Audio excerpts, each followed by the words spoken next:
in this episode. So I think it's pretty awesome you guys release it right now, because now you have a option for Christmas. Yeah. Yeah. Yep. That's pretty good. Yep. Mm-hmm. And then we'll have some. It's like someone graduated from college with a marketing degree or something. She really didn't, though. That's the thing. She really didn't. She's awesome. Like, she's really good at her job. But. Yeah. In an obtuse world, Mark and Jefe will combine military, law enforcement, and general FUD knowledge to keep you vertical.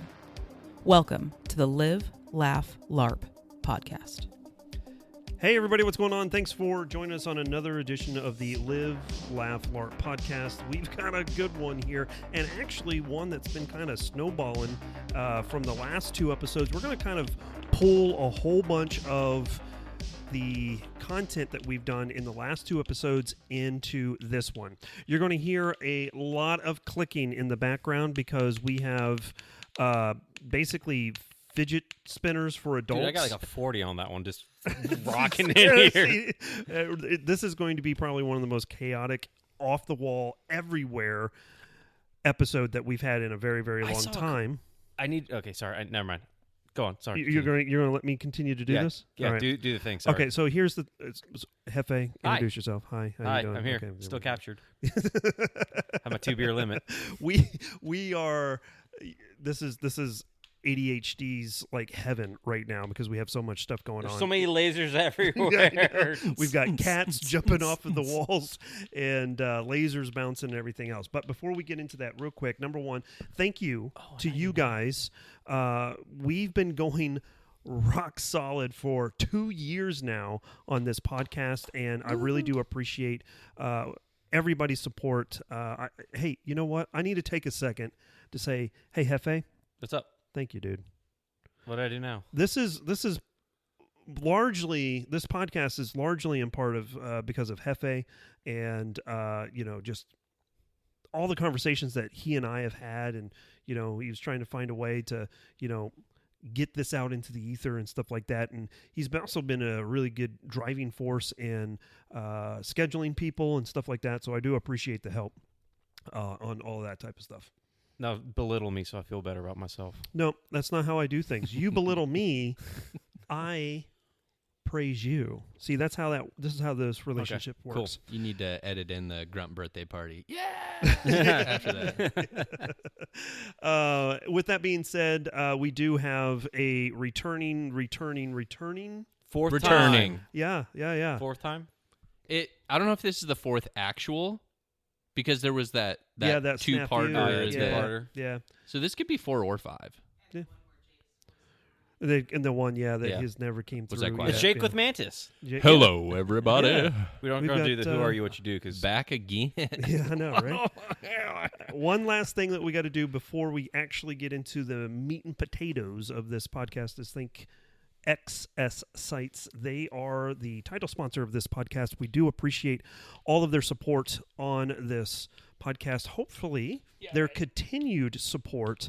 But with that being said, if you guys are in need of a iron sight solution for your pistols, for your rifles, for your lever guns, heck, even if you've got some shotguns, I think they've got some shotgun options. I'm not 100% sure, but I think so. MP5s, they've got some stuff for that too. And you can capitalize on a 20% discount using the code LARP, LARP. Thank you so much, XS. We will see them here in just a little bit at SHOT Show and hand out some hot dogs. So, confirm. You know how cool it is to have a discount code LARP? Like, that's one of those things. Yeah. Like, I met a Wahlberg one time, and that makes me feel good. Like, I think it's... Which Wahlberg? No, I didn't. I was just using it as, like, a group reference. Okay. You had Nan someone has so a cool excited. story, but then someone's like, yeah, we'll have a podcast, so the discount code's LARP. And it's like, it's actually really, really cool. I know. You should... I bet she's probably not going to stand up off of that Bing bag because Nan's You guys have also a picture in the of one of them background, on so the ground, we'll have like a sidebar conversations from throughout the evening. one that you probably won't be able to hear, but I can talk real loud. yeah, you can't. Needless to say, Jake, Yo. It's good to have you back, man. Thank you. I appreciate it. I love being on the couch with you guys, and The casting couch. I'm really excited that you invited me back again. Why did we invite Oh, you back? dear. Let's just get right into it. Why do you think we invite you back? Something It's happened. not because you're As fun we're to talk recording to. this is Thursday. What date? Thursday, November 13th. Yesterday on November 12th, something big happened. Tell us about that. It's the biggest. I was gonna So do the big. whole thing. I'm sorry for taking it. Why don't you take it away? I'm just here talking. We built a wall. He's been working on it. So for the first time in a couple years, Mantis has actually released a new product, Yeah. It's and pretty cool. and we're excited about it. Yeah. Yeah, I think it's pretty awesome product. I mean, yeah. I know that there's a lot of naysayers. You're going to hear the clicking of this new product yeah. in the background right now. Yeah. But I know that there's some naysayers. They're like, you don't need something like that. You don't need to spend your money on this type of stuff. What would be your defense Oh, it's as picking it to? up. Look at that. Yeah, I know, right? It's super easy. It's true. You don't have to. Like you look at some of the craziest athletes in the world, and they didn't. They never got like the super specialized coaches. They didn't get the super specialized equipment. They just had a love for the game, and that took them a long ways. But they are an outlier when it comes to actually like professional level anything. So if you want to talk about like really digging down into the roots of wanting to be better in anything, you're going to look for technologies that help you with that. Yeah. And really, that's what we're known for. This specifically, the TitanX, is a culmination of a lot of tools into one for a really good price. And I think that's where a lot of the excitement's coming from. And let's talk about that culmination, because you started with the X10 first. Yeah. Is that right? Yeah. And the X10 was essentially a little module that you would attach to like either a base plate or a pick section on a dust cover for a pistol, Right. or even a rifle. A rail. Yeah. A rail of some sort. And then that would interface with a app via Bluetooth onto your phone, and then that would give you some feedback as to what was happening as you broke that trigger. Yeah. Okay. So from there, you guys then graduated to the Blackbeard. Yeah. So, and I won't give you like the entire, Sure. but we started with the OGX. It was twice as big as the one you know now. Used to have a thumb screw to be able to attach it to the rail. Really slow data packets, really fat battery that was like heavy, kind of sucked. It was really bulky. I shouldn't say sucked. It was cool for its time. Sure. Then we went up to the next 3 units, the 2, the 3, and the 10. They all released at the same time. Yeah. And just think about, as far as technology goes, think about going way back to like the early 2000s, late 90s, early 2000s, and the first like aim point red dots and stuff like that, and how chonky. Yeah, chonky, how like quote unquote sucked. Yeah, right. In comparison, right? But that's how technology advances. Yeah, right. I treasure my OGX now. Like, what's that? Is that Donnie? Is that Dawn? Yeah, that's Donnie. The Dawn? That's Donnie. Yep. His pecs are fantastic. Every time I see that picture, it makes me want to smoke a cigarette. And I haven't smoked a cigarette in like 15 years. See, but like, again, I see back that. to our ADHD. There is a picture, a signed picture of Donnie Wahlberg on the wall behind us. Shirtless. That was a birthday gift, Christmas gift to Nan, because she's a big Donnie Wahlberg. You bought fan. that? I did. What a guy. For way Fine, too I'll much money. Fine, let's do the normal thing, okay? Yeah. It was like $20. It was like $20. It was way too much Shooting money. holograms with lasers. Why 13? No, it's all. What? Pac? You shot that many times? I was Oh. going to talk about the. I thought you were going to go 6'7", 6'7". 6'7". Not here. Not here. Actually saw a hilarious video earlier. This little girl's like 6'7", 9'11", And her I mom was was like, no. Oh, Anyway, all right, let's get this train back on the tracks Sorry. here. okay. Rapid fire. Developed the next 3. Okay, 2, 3, 10 came out same time. One's dry fire. One does live and dry. The other one's the Elite, the X10 that everyone knows and loves. It works with everything we update it for, right? So that was the bee's knees. Then we released the Blackbeard. After that, Blackbeard is the trigger reset system for sporting rifles. At the time, it was only AR-15. That has since grown, right? Then we put the sensor in the magazine for the reset systems, the Blackbeard X, right? And that was changing things. Then we had the Laser Academy, the set your phone up, have the special targets, the targets and the phones see the laser splash, boom, you get grouping now. So it's not just how are you sending, but also where are they landing. Yeah. And we've been kind of riding that high for like 2.5 years. And we've been pushing Titan. We saw a hole in the market that was like, cert guns cost like $400 to $500. No disrespect. Yeah. Certs had a really good name for themselves. I shouldn't even say had. They've got a great name for themselves. And speaking of innovation and cool stuff, I don't know if you've seen the trigger brake trainer that they just released last week. No. It's like $50. Yeah, it's not too bad. Super affordable, easy to get into. Caveman technology, which is awesome because like you don't have to worry about batteries or apps or anything like that. It's just kind of a cool little fidget toy. That helps you with a brake. It does. So no disrespect to those guys, but we saw a hole in the market, and we're like, you know what? We can develop these. We can make them cheaper. We can make them a lot closer to the actual firearms. We invested into a technology.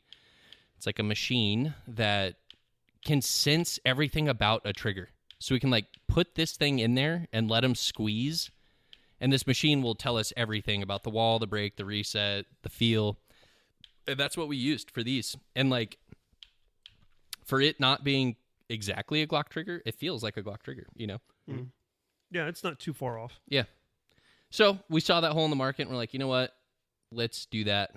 Let's use our manufacturing capacity to make it a little bit cheaper, and then let's just cram it with features. Weighted mags, reversible mag release, RMSC, optics plate ready to go, adjustable windage and elevation on the laser. Like I said, the trigger is really close to the actual trigger.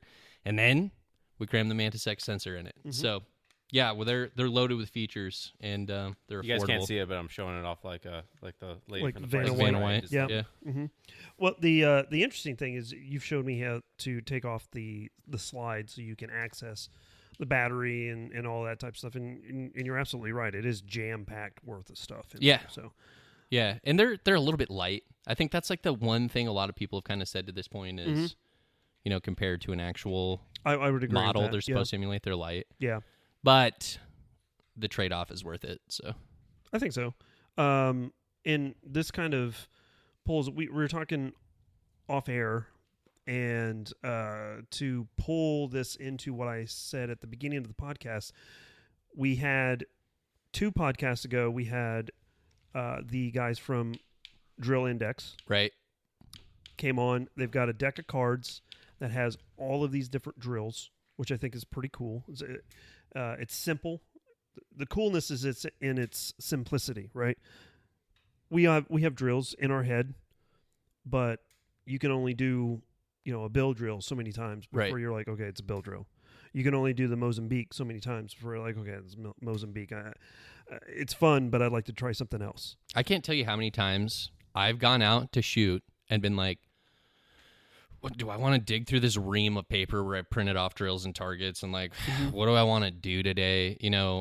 Like I shoot often enough that it gets to the point where I'm like, I think I'm just going to like sprint from the trailer and shoot 5 times and then like go set up some tannerite or shoot a watermelon. And like, that's my day. Swing an axe. Yeah. Well. You know what I mean? Like it kind of gets to the point. So having like a nice like flashcard index of just being like, dude, grab the deck, shuffle it, and let's start running drills. Yeah. That's a fantastic idea. And then last podcast, we had the team from Modular Target Systems, which had a really cool target array that is IPSC style targets that have a magnetic backing that you can just kind of put anywhere that has the ability to, stick on a wall that has, a magnet or whatever, and you made a comment I thought was really good.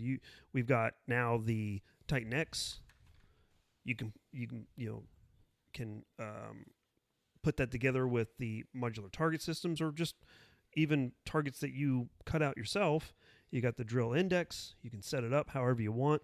Run those drills that's in the card deck. And the comment that you make was, Yeah, we're leading into winter. yeah, Like, winter this is coming. Perfect. Right? Yeah. Thanks, Jon Thank Snow. you, Jon Snow. Yeah. Stark. What's the Stark one? What do you mean? Aren't there Starks in that movie Yeah, too? yeah. What is Right? the right hand of the king. What was his name? Ned Snark. Ned Snark. Ned. Stark. Right? Yeah. Doesn't he die in like the second episode? No, it's the season 1 finale. Is it really? Yeah, he gets his head cut off. Mm-hmm. But Need to watch some Thrones. It's been a while. yeah, well, I mean that's what happens to Sean. What's his name? I want to Sean say. Penn. No, the No. dude that plays Boromir, right? Yeah, Right? Sean Yeah. Penn. that's not No. Sean Penn. Didn't Sean Penn That's I die? Am Sam, dude. No? No, it's Sorry, Sean Penn. Sean Bean. Bean. Sean Bean. Bean. Sean There Bean, yeah. There it is. He like dies in every single movie that he's in. The only movie that I can remember that he hasn't died in was Ronin. Ronin? Yeah, great movie. I'll watch that. 97, 98 with Robert De Niro. One of my coworkers right now, shout out Joel, super good buddy.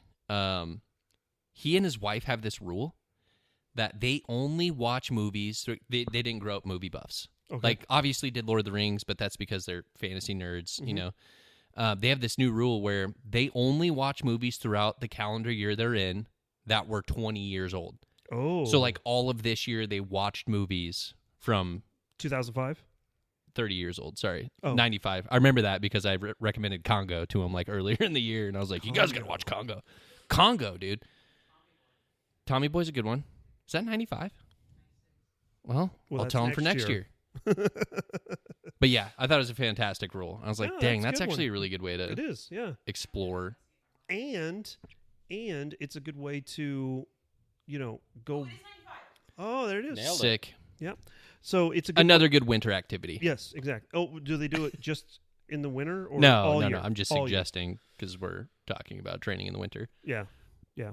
But yeah, this is a we're getting ready to get into some colder months, and I'm sure that people are looking for things to prep themselves for competition season if they're into competition shooting. I know that there's one individual that I've been trying to get to a competition for months now, and maybe this is a way. No, not him. No. I don't compete because I'm better than that. Yeah, there it is. There it is. There it is. We're better than you, and we know it. I compete on the streets. Get killed in the streets. Anyway, but we get into some colder months, and I can tell you that I will still go to the range almost on a weekly basis to film for the YouTube channel, but I have to strategically plan it. I mean, this last winter, there were a couple of instances where I was out there for about 45 minutes and was like, this is all I can do. I got to get out of here. It's way too cold for this. Yeah, especially where you shoot. It's like right on that bluff. You know, if you get like those southern winds, they cut right there, dude. Oh, yeah. That's Yeah. that's a good spot to get. We went out this cut last Saturday, and the wind was like constant 20 miles an hour, and we were fighting to keep targets up. We had to stack, I don't know, like 90 pounds worth of rocks on the base just to keep them up and stuff like that. And on top of all of that, my friend was having issues with their rifle, so we had to diagnose those and try to figure that out. So, but at the end of the day, it was still good to get out and shoot. Shoot. It's therapy. Yeah. I did bring the drill index cards out with me, but we didn't use them. We just didn't have time for it, because we were diagnosing problems, So, and it was an legit HK91 that was having cycling problems, and we determined that it didn't like 7.62x51 NATO. It liked 308. Really? Yeah. Huh. Yeah. The Igman 308 Really? ran it flawlessly. No problems. I like that ammo. I got a whole bunch of that 9mm from global ordnance, and Yeah. like been running through it, like no issues. It's been good stuff. I will tell you for the price right now. Yeah. I've got just under 1,000 rounds of just the Winchester White Box 115 grain, and I've been able to get it for about 20 to 22 cents a round. We're starting to come full circle here. Like there was a lot of these things, like High Point, right? Like people are starting to give it love again now that like Anderson's gone. and like White Box for years, you would just stay away from it because it's dirty and there's always cycling issues. But like I've run through a ton of White Box lately, like no real issues. I've had zero issues. Yeah. Yeah. It's interesting you talk about High Point because that High Point right there, if you look at it down to every minute detail, it's a freaking AM Anderson. 15. Yeah. It's an Anderson AM 15. They are, dude. 100%. It's exactly what they are. So There was a couple things on here. I don't remember what it was. It might have been the QD on the Car 15 stock, and what else was on here that was like a dead giveaway for you? Oh, the keyhole on the yeah. Well, Yeah. and it's funny because I got a comment. I knew this comment was coming. They're like, "Oh, well, there's only 3 forges in the United States, and the square indicates that blah blah blah, and Colts uses that one, and the keyhole represents blah blah blah, and that one, there's a number of manufacturers that use it." And I'm like, "Yeah, sure, but Where would that square be? Where's the square at? it So should I- be on the upper receiver. Yours won't have it. This right Yours here, is old enough that it above won't the have it. bolt. No. Right. Yeah, this one's old. Yeah, yours Dude, is so that's old. That's a smooth boy. That's definite. What do you think that upper is? Allegedly it's a cold. No. Allegedly it was a cold. I'm not buying that. I'm not either, but I don't know. Maybe. It's too. I don't know that carry handle's way too shiny. Also, the little notch on that yeah. right there, specifically the rib on it, reminds me of we had A3s in basic, M16 A3s. That's Yeah, dude, they were shit. They were so bad. But mine had one of those, and like I remember, it's crazy how you can remember some of those things. Yeah, just You that know, little the rib. grooves of your girl's body. You know what I mean? mhm. I remember that one. Yep. And I don't know why, but it wasn't. They weren't Colt, or at least the uppers weren't. They were FN. maybe. Mm-hmm. Does that contract go back to like the 80s, 90s? I don't know. I don't know. There was a period where Mattel. Like the toy company? Yeah. Mhm. They made M16 like A1s and A2s. Really? Yeah. Sure did. I didn't believe it until I actually saw one, and I was like, "Oh, well, That'd be kick-ass to have. that's actually a thing." I'd So- hit that with like some Hot Wheels red and just keep it forever. Well, I did. I remember growing up, I had a Mattel M16 like toy. So, but it was a pretty life size, and it was a cap gun, and it was one of those things you're like, oh, like looking back, I'm like, what if it's just like Mattel's like, oh, we have these extra ones, so we're just gonna turn it into a cap gun and sell it to children now. Well, and for those of us that are blind and can't see exactly what we're talking about, is Jefe ended up with a new toy. Yeah. I put in quotes, toys, because he just got done reading. Cry Havoc. Yeah, So Jack Carr's new. Now it's not my new personality. Yep. So Mm-hmm. So we're So gonna it's- duct tape a it's mag freaking- light to that thing. yeah, no, we'll put something else on there, but like, it's the try to get like a Car 15 aesthetic with a suppressed 22 and carry a 1911. Have you read that one yet? Have you read Cry Havoc? No. It's a fucking this one's probably one of my favorite ones he's written. Like, it's actually one of the better, I think. And this is completely Jack Carr. different from his last series, the Terminalist series. It's his dad in doing like Mac v Sog shit. That's pretty cool. And like I swear to Saigon. God. I swear to God. I like Jack Carr. I enjoyed listening to the audiobooks and all of that jazz. But if this turns into like a 6, 7, 8 book series, Well, of we know him, how it all like, ends. We definitely know how it ends because Well, he's like that. alive and he has a boy. we know he's alive and has a boy, but he also gets killed by. Spoiler alert, everybody! He gets killed by Russians. Yes, that's correct. Oh. Which was a larger conspiracy, and so on and so forth. So, man, it's one of those things that I enjoyed the books. I thought they're fun, but at the same time, it's like okay, how many different situations could one man possibly get in? I mean, he has outlived more shenanigans than freaking the dude from Die Hard, the guys from Lethal Weapon, and I 100% agree with that. But they're still fun books. I did not like the I think True Believer is the last one. No, not True Believer. Red Sky Morning. yeah, Red Sky is sitting right over there. They're more enjoyable and more believable than Tim Kennedy's bag of grenades. So That's fair. it's not hard for There me was to. 25. It's 25. Who doesn't carry a bag of 25 grenades and admits to I wish I war had crimes? access to 25 grenades. It's like it's on par with the. There's a scene in Black Hawk Down that every time I see it, you're just all into it. And the second you see it, you're like, I'm done watching this movie. I want to know what scene is that. There's a scene where I'm trying to think of the.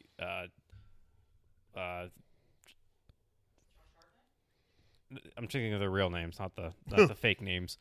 Mike's gone, man. Mike? No. Gordy's gone. Gordy, Gordy's, Jesus. One of the Delta guys literally yotes a fucking grenade like 50 yards into like a 6-story building, like right into the window. yeah. Every time I see it, I'm like, well, I mean, unless they hired paint. I could do that. It's not I could do improbable. that. 50 yards into a single window. 6 stories up.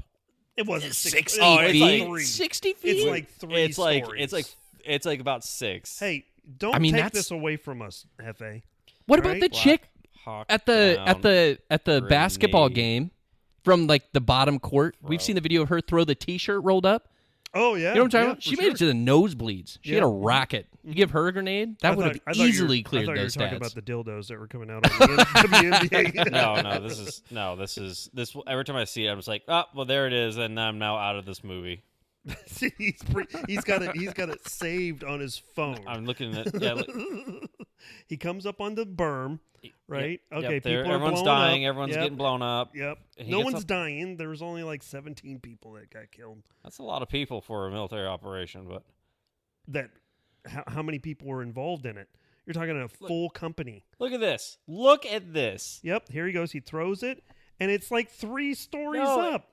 It doesn't This even is really this show. is okay. Everyone's he Look just right look there. at this. He's top up. of the He barrel. throws it. That's like 3 stories. right into that tiny ass window. No, every time I see it, I'm like, You well, can't. that's You can't. Throw, I think it was just poor You angles. can't throw a weighted, like baseball, 30 feet into the air. from that distance that he hit. If he's standing right in front of the building, I could understand, but he's like a good 30, 40 yards away. I mean, okay. First off, he's an SF dude. Uh, And we he's all not an know SF that dude. those. Yeah, that was an FS. That was an SF dude. It was Delta. Okay, even better. Yes. He's a Delta dude. So those guys are on the same level as professional baseball players who can outfielders throw what? Cold ropes, 300 400 feet. feet? Yeah, 350 feet. That's like 300. That's like 100 yards, right? In a general direction, yes. No, I mean, there's in like some a guys that man-sized can- direction. If you told a outfielder to throw a baseball 400 feet Did you watch the World Series? on top, no, I did not. It was a travesty. Have you ever seen Rookie of the Year? Yes, I've seen that. So he could do it. I would believe if he did it. Just that little kid go. Oh No, my goodness! every time I see that I just like instantly like, oh, It's fair. It's that- fair. It was poor cinematography. It was a bad angle. Yeah. We don't have the real It's stats. a good movie. Enjoy the movie on It's a great movie. historical events, and just be okay with Hollywood pumping us up for The other patriotism. fun military one I absolutely loved, and this is going to be like a completely 180 from Black Hawk Down. Tropic Thunder. No, Dear John. There's a scene. It's a Channing Tatum, Nicholas Sparks book. There's a scene. John? There's a scene where he's sitting at dinner eating with his girlfriend. I don't remember who they had her play, and he's in his dress greens. And every so often, his rank would flip upside down. If you're watching it, he's like, he had like Was he staff like a sergeant ranks. specialist? No, he was like a staff sergeant or something. And then like 2 scenes later, like they're going back and forth, have a conversation, and then the rank is like flipped Rockers upside on top. down, and then it goes back right side up. You're like, Wasn't there like a rule for a while where Yeah. you couldn't have like military iconography. Wasn't that a thing? Yeah, it was yeah. mainly in the Cold War. Does it go that Yeah, way? Yeah, it was like a 80s, 90s thing. yeah. Like if you go back to the 80s and look at racks, the ribbons will be out of order intentionally. Everything else will be perfect, but their ribbon rack will be out of order intentionally. Like A Few Good Men, something like that. Probably. Yeah. Yeah. I don't know. I mean, Few Good Men. Which one was that? That was Tom Cruise and Jack Nicholson. Oh, You right. can't handle You the can't handle the truth. truth. Yeah, but that was like 90s, right? You need me on that wall. Yeah, I think so. 93, it was like the 94. So that they may have loosened up their... Hey, Nan, Hey, why don't you pull that one up? Yeah, pull that one up. Hey, Jamie. Few Good Jamie, Men. can you pull that up, please? What year was Few Good Men? I was in that People play. who are listening in their cars are screaming at us. It was friggin' 1992. 92? No. Oh, look at that. Look at that. Aaron Sorkin. Aaron. Who wrote that or directed it? Oh, Patrick Swayze. There's No. Aaron Sorkin. Marcus Scorsese. Marcus. That's Martin. Phil Martin. Phil Collins? I'm asking, yeah. Yeah. Yeah. Yes. Who wrote it? If he did West Wing, 100% did that. Yeah, that makes sense. Come on. Is the West Wing that's... Wasn't Alan Alda like in West Wing at one point? Like Who? Alan Alda from MASH. MASH? Oh. Hawkeye. Writer. Wrote it. Yep, see? There he Wrote goes. it. Wrote the book. Who? Rob Reiner. That's our payback. Really? Wrote the book. Damn. We derailed hard. Yeah. Sorry. So, Tropic Thunder, right? right? The last good masterpiece of a comedy. So, is there... Getting back to the TitanX, just released. Yesterday. Yep. When full- you hear this, would be the 15th. Yeah, so So a few it'd days, be- just a couple of days ago. Yeah. What's the price point? $199. Okay, so not terrible. No, dudes. I think that in Is that the releasing one, it, like you're doing several package options, right? Or isn't No, there? any one of the three. We were gonna do like a really cheap red dot Yeah. for an extra $50. Just didn't work out in time, and Yeah. like frankly, we kind of decided to be really niche. Most people want to put their own on it or go find like something comparable what they do carry. Yeah. That's cheap. You know, there's knockoff SROs on Amazon for like $30. So Yeah, it's yeah. like yeah. I have know. a Holy Warrior Acro P2 Oh. on a airsoft Does Glock it have right a now. crucifix on it? No, it just says Holy Warrior and like Sharpie on the side. Sharpie. So I think it's pretty awesome you guys release it right now because now you have a option for Christmas. Yeah. Yeah, Yep. that's pretty good. Yep. Mhm. And then it's we'll have it's some- like someone graduated from college with a marketing degree or something. She really didn't, though. That's the thing. She really didn't. She's awesome. Like, she's really good at her job. But, Yeah. Or, you know, but, yeah, no, didn't go to school for it. Matter of fact, like, that company is full of just backroad bandits that found their way into the nerd pool. And, you know, there's a lot of different people in that group that you would think would have some kind of specific background and don't. Yeah. So, Well, I mean, my job is, deals with pricing, and you would think that I would have some type of business degree or accounting degree.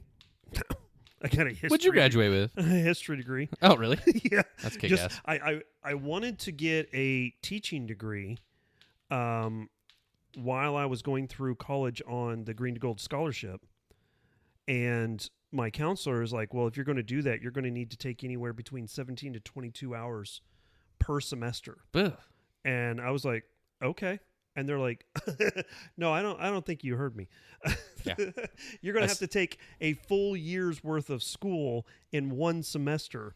And I don't think that is going to be good for your mental state. Do It's you- not, by the way, because I did 19, like 16 to 19. Really? Most of Really? yeah. Yeah. I was double major, though, so. So, and then on top of that, I would have to do student teaching as well. I would have to do like a semester of that. And there's like no way for me to do that. So I stepped back, thought it through, came back, and I was like, okay, well, if I can't do that, what do I do? And they said, just get if you're set on history, just get a history degree. You can do that too. I said, okay. That makes sense too. Yeah. For being commissioned officer, Yeah, you should get your commission. Yeah, you should have some history under your belt, you know? Yeah. I mean, it wasn't like I wasn't set on being an engineer officer or anything like that. Right. I wasn't going to engineer corps.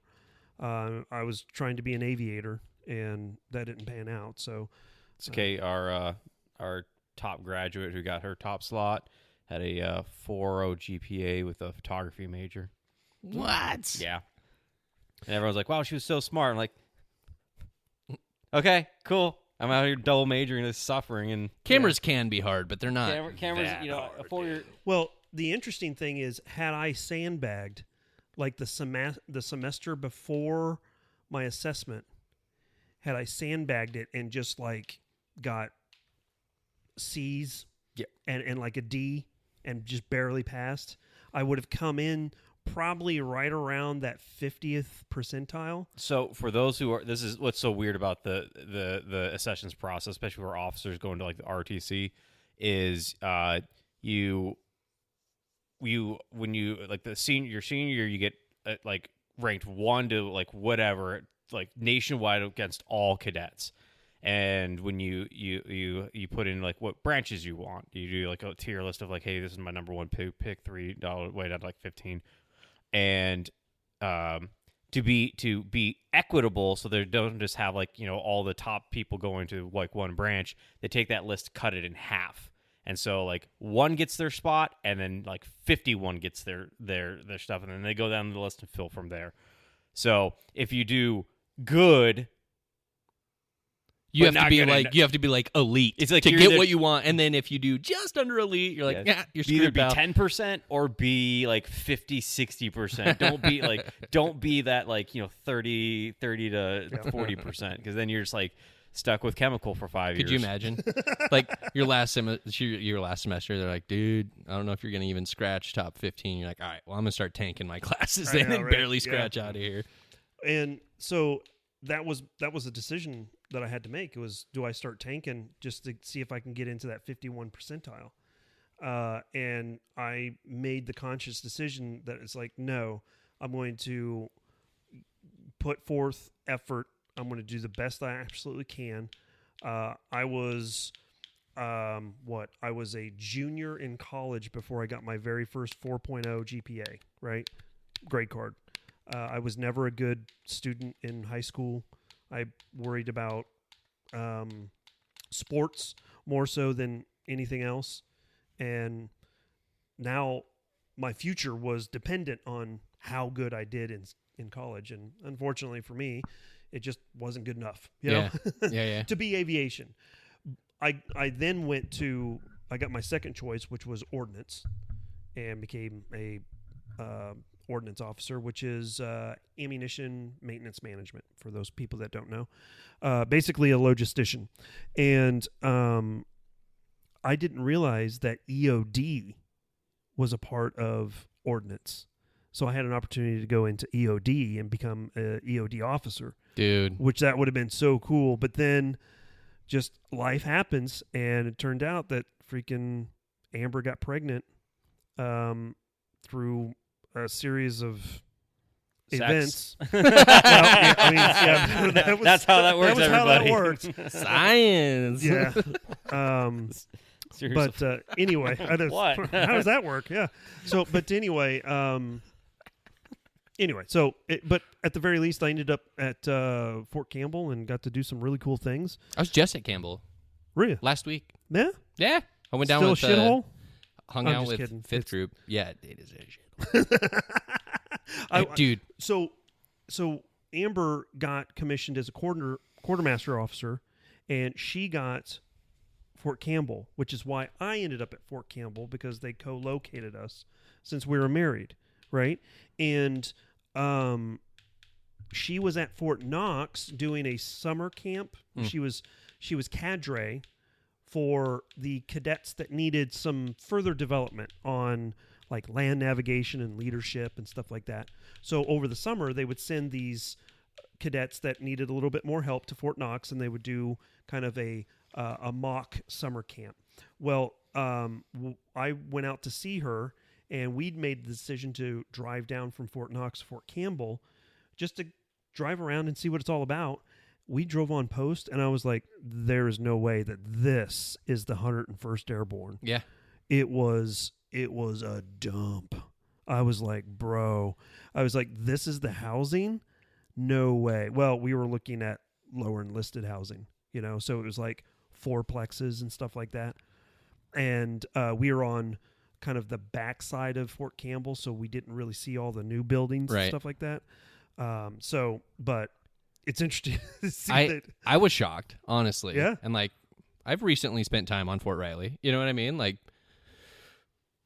I get it. I've seen some crappy stuff in the Army before, but I was actually kind of shocked, dude. I was like, dang. Like, well, and the interesting thing I would say is that Fort Riley goes back to like the 1860s. True. Yeah. So it's historic. Yeah. So you have those limestone buildings. Old Post is beautiful. Old Post is gorgeous. Yeah. If you get an opportunity, you should remember this. In October, they have ghost tours. On Post. Yeah. You walk around Old Post. I don't know if you've done it. It's a lot of fun. Anyway, so you have that nostalgia to it, right? Then you go to Fort Campbell. Fort Campbell was erected like in the 1930s, 30s, 40s. Yeah. So it's new old, right? And they still have a lot of the old buildings hanging around and stuff like that. But you would think 101st Airborne, right? Elite, right? Fifth group's there. Fifth group, elite. Yep. Yeah. And those dudes were. I mean, Bragg's the same way. Bragg's a shithole, and that's where, like, all of it happens. Yeah. Well, you have portions of 160th at Fort Campbell as well, right? So the Special Operations Aviation Unit, and so you would think, but we obviously know where all the money's going. Right. Money's going to Andrew. But that goes to the school. A lot of the money goes to the school. It's not empty yet. Thanks, Jamie. From Rogan, Jamie's the helper. No, it's really weird. Like, women do not listen to Joe Rogan. I'm actually shocked by it. You didn't get that reference. This might shock people. I literally forced my wife into it, so that kind of makes sense. It was like, did you see that episode? No. Watch it. We're going to watch it together. Well, apparently, Billy Bob Thornton was just on. Yeah. And I caught a clip of it today, and I was like... Talking about Landman and stuff? No, he was talking about his role on Sling Blade. Oh. And it was actually pretty interesting as to Mustard's fan. How he got that role. Thank you, Jamie. Danke. How he worked on developing that role. Never go full retard. Exactly right. And how he sees Hollywood right now, and his perspective of pretty Hollywood. Fresh. Yeah. It's like kind of like making a point about people don't need to be listening to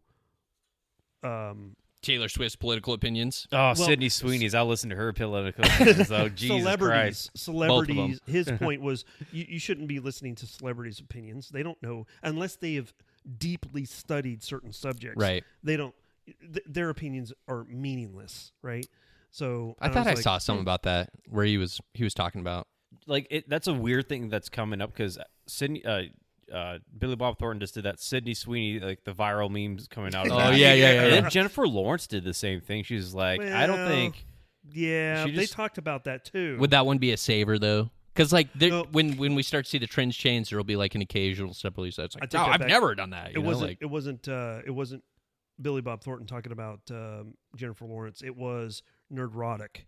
There's a YouTube channel called Nerdrotic, and this is kind of a guy who's big into nerd stuff and erotica. No, just nerd stuff in general, like movies, video games, pop culture. I'm sorry, I didn't know liking good entertainment was nerdy. I mean, dude, he dives way deep. He takes movies and turn it into a nerd aspect of it, right? And dissects everything and everything.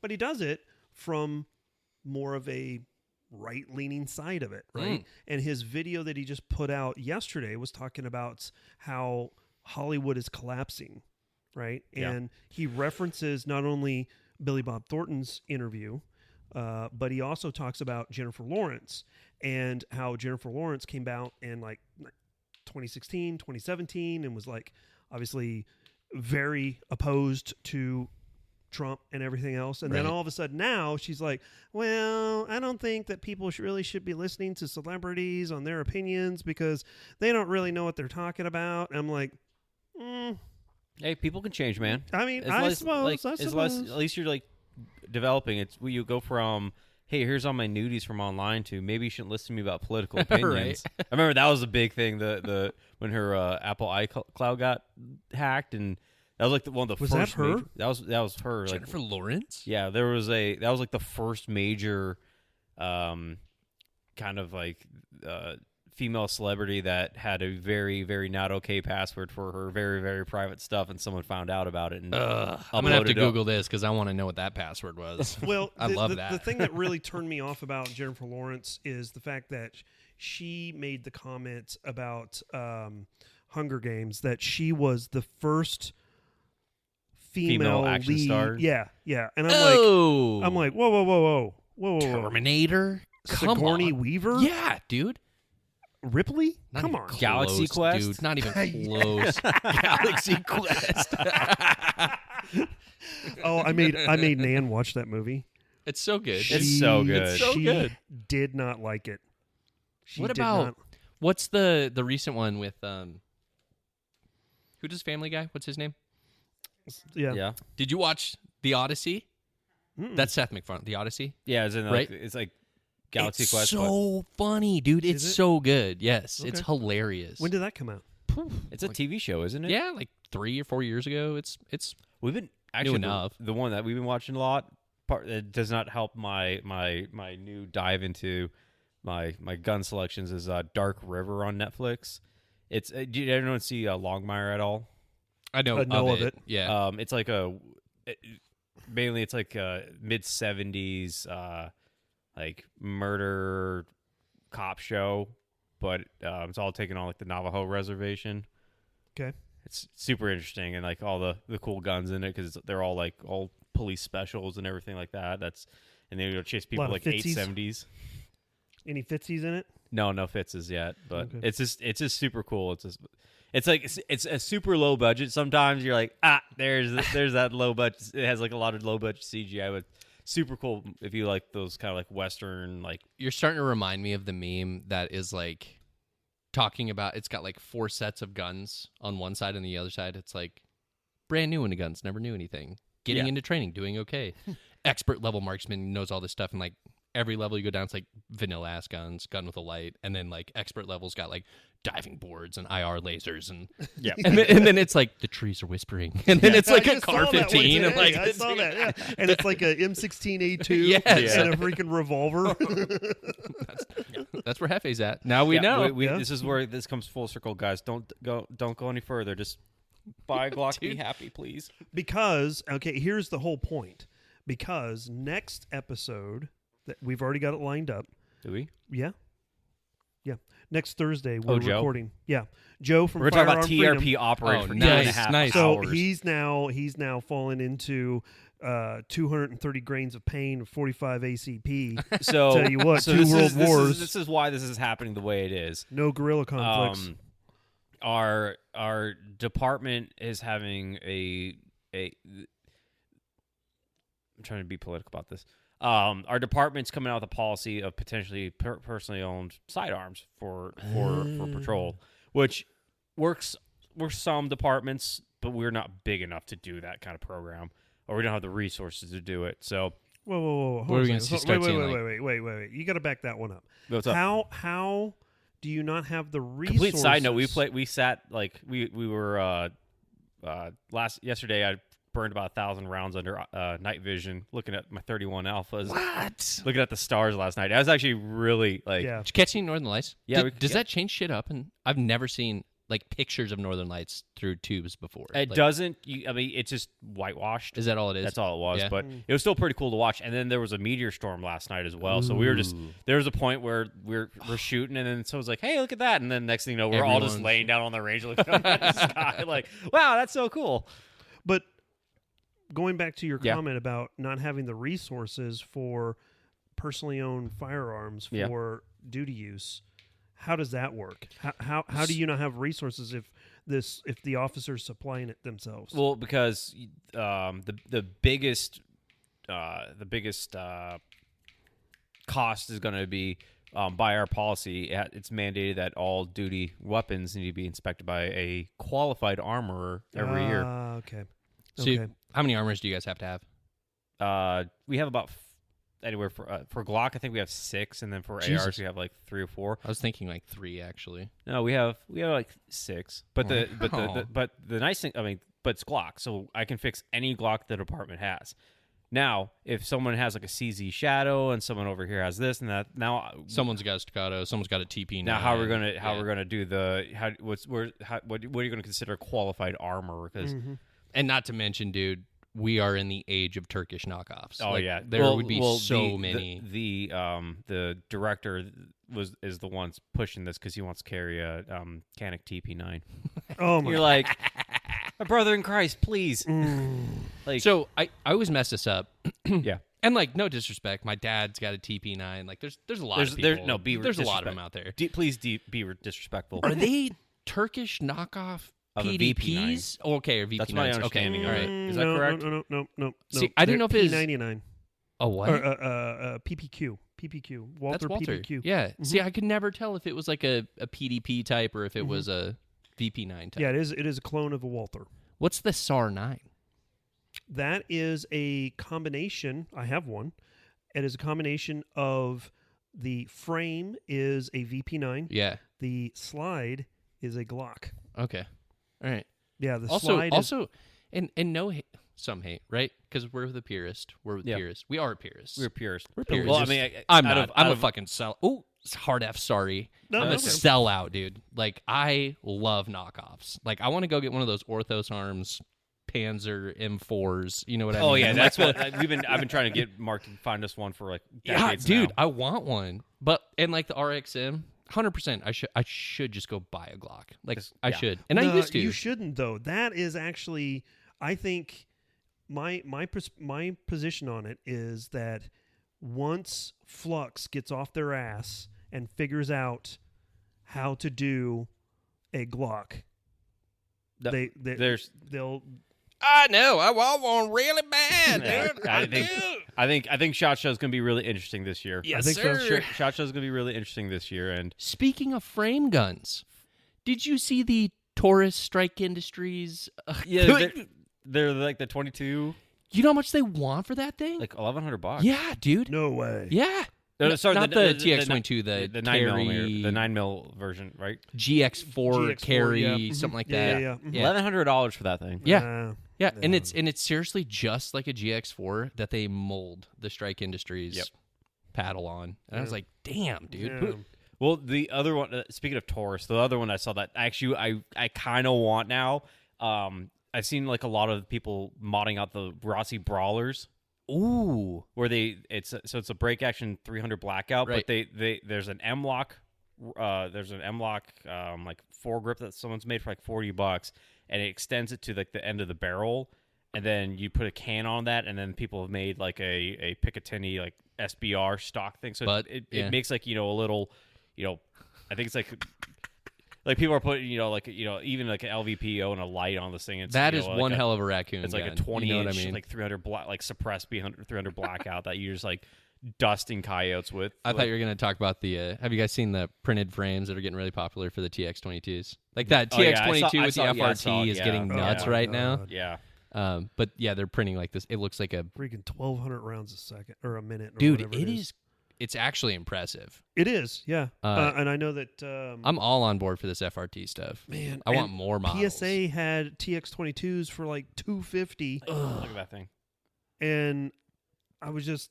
Is that pretty I sick? want- It's like, what's the Q? What is it? Oh, they're The fix? fix. Oh, Yeah, the fix. It's like, but it's a break action. But single, it's break action. Yeah, it's Yeah. break, it's Which, a single dude, shot. that's But, kick ass. so yeah, the other one, Black Collar makes a bunch of them too. The pork swords, I think is what they call them. Yeah. We are in the age of Just people coming up with shit. finally, because like, dude, it's felt so stale. Not like truly, but like last year was the year of like levers, which tack levers are awesome. I'm a fan. I think it's cool, but like we're really starting to get to the point here where we're finally like, we've got the technology, we can print shit. Like printers are coming around. Yeah. 3D, CAD programs are cheap and easy and becoming a lot easier to use. And it's more than just plastic now. Yeah. What's the crazy titanium blend suppressors? What's that stuff called? That they print. Well, you've got the PIP, which is the purposely induced porosity, which that is a type of 3D printing, which creates it in such a way that is a low back pressure type of key. I just want to derail. Do you see this fucking hat? Oh. We need to bully him more. Yeah. Oh, look at this. I'm not gonna lie to you. I'm on board, dude. Okay, cool. I guess. I can, and I'm jealous because like my wife wanted to. She's like she loves Peaky Blinders. Like, loves cool. it. Okay. Okay. And I did Old Bucks. Yeah. Legacy I saw old that. group, Yeah. old group, where then they theme that shoot every year, and this year was moonshine, and so like my grandpa had one of those. It was like Levi, Yeah. with like Harley Davidson on the back. You know what I mean? But Black leather. yeah, but it ran really well with my setup, and I was like, fuck, dude, like I kind of wish I could just do this every day. Suspenders and a newsboy cap, dude. Yeah. We should bring that shit back. Scully. That's the So that's the okay, brand. so Scully. Scully. Yeah. I carry a revolver everywhere, and everyone See? calls me like dumb, but suspenders and Scully hats are okay. Dude, Well, I'm not I mad was- at the revolver. I went to Which I went live to in the my age of other semi-auto. I went to J Balls' freaking birthday party, Yeah. and he's got he's really good friends with the 75 CrossFit guys, which is now 75 Athletics or whatever they call it. Yeah. And apparently they were sitting at a table while I was hanging out with a different table, and J Balls comes over and he's like, "Hey man, freaking, just so you know, we have all concluded that you are probably the only person that could pull off that hat." And I was like, "Oh, okay."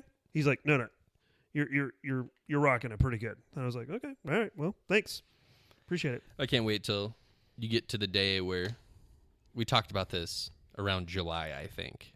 You're hitting the weights pretty hard. You can trim up a little bit. Yeah, he Maybe still does see some need veins to. again. He You know what I still mean? needs to. Like when you get to that point, just shave it, dude, and then just wear that everywhere. To bed, to like, To bet. all of it. And just we gotta stay call- yanked all the time. I started that journey, and then Tuesday I threw my back out, so now I'm like a freaking week behind. You know? I thought I had a pulmonary embolism last week. Really? If we're talking about like, It was like right after a monster, and I was like, oh, God. this is it. This is the one. Like, Here we go. Speaking of debilitating injuries, also, I got yesterday I got one of my nutsack stuck in my leg strap when I took a knee. That's a new pain that I didn't know existed. loose skin and old balls. Yeah, just stuck in a leg strap for a holster. I'm gonna go straight to drop leg. No more mid ride for me. I almost cut it right there. We're shooting. I took a knee, and it just as my friend says, all the furniture was not in the same living room. And just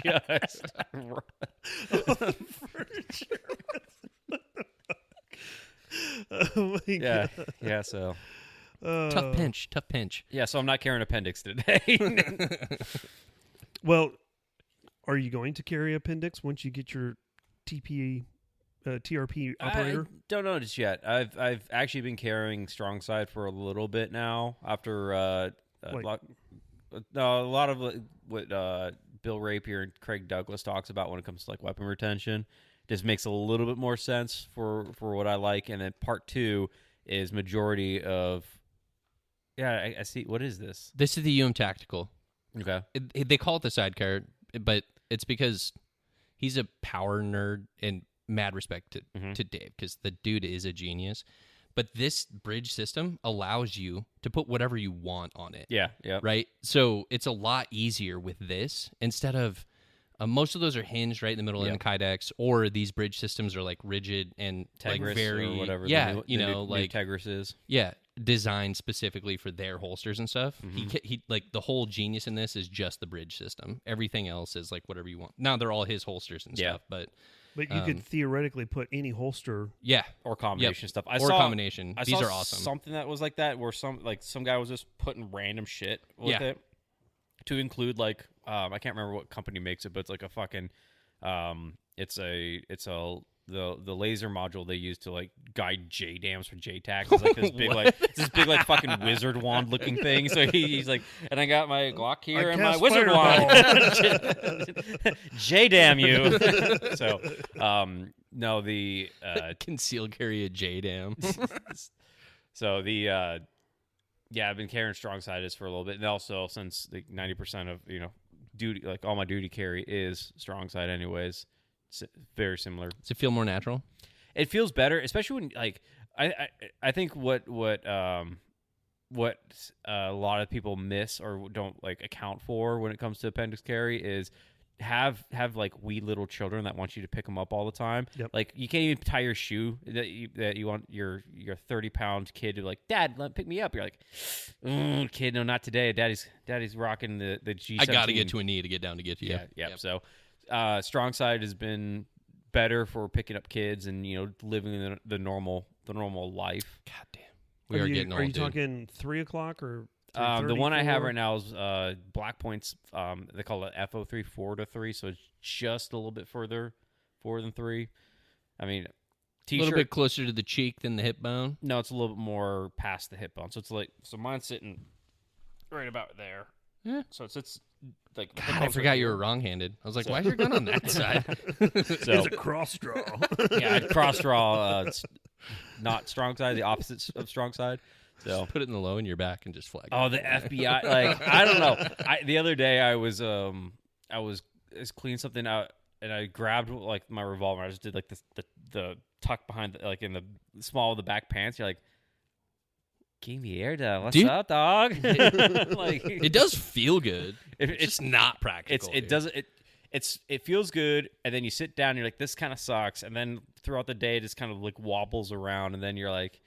You know what? I got holsters. I can just put it in one of those and just so it just feels pretty gangster. Like I don't know if anyone's seen the Narcos, like the TV show Narcos. Oh yeah. Like they was getting out of the desk and just shoving like a fucking like Smith and Wesson 60 series or like a K-frame revolver like the back of the press. We gotta go. So I always feel like that when I do that. Dude, we had that auction out in Bellevue a couple weeks ago, and that guy was selling. He had like 3 Smith and Wesson 600 series. They're like they look like they're modeled after P226s. You know what I mean? Like that's what they look. There's like 3 of those and like 2 of the 900 series, which are basically the same thing. Yeah. And I was just like, dang, dude, like that does look nice. Yeah. You know what I mean? That looks like a comfy gun to shoot, and I kind of.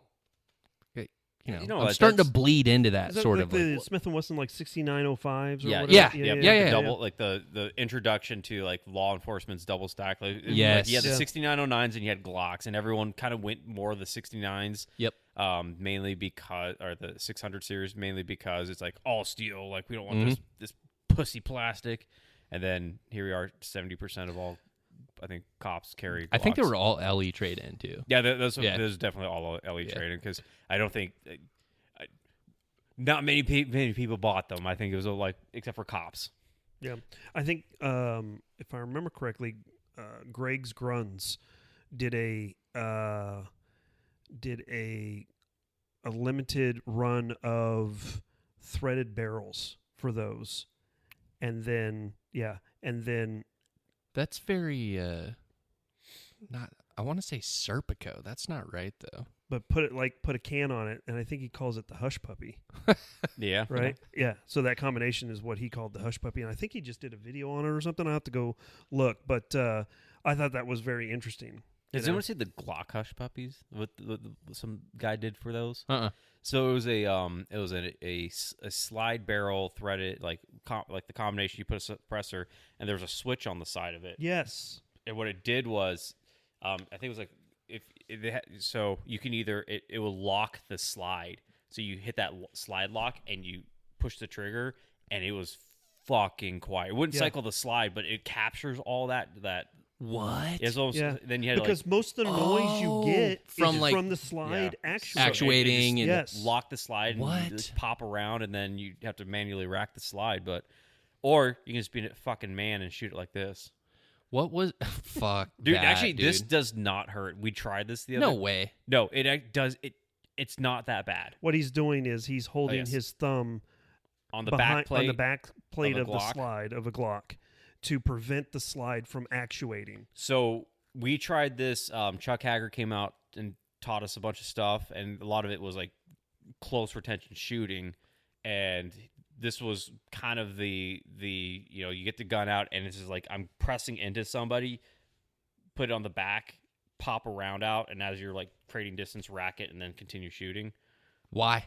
Huh? Why? Because if you push against it, it'll move it out of battery. If you're pushing this into somebody, it'll push it out of battery. I'm tracking. Okay. So you hold it right there so it doesn't go out of battery, and you pop like a round off. Or you just so you just like man up and yank that sucker? And it doesn't hurt. It really doesn't. It's Dude, really I surprising. don't have the balls to try something like that. You don't? No. Well, come on. I'd get nervous and shaking and no. break my thumb or rip my thumb open. You don't have to do that. All you have to do is just put your non-shooting hand on the back plate just to do it the first time to see what it's like, right? And just push up against it. Are you guys fucking with me right now? No. The only thing that hurt on ours is we have Dawson precision sights on it, like super ribbed for her pleasure steel sights.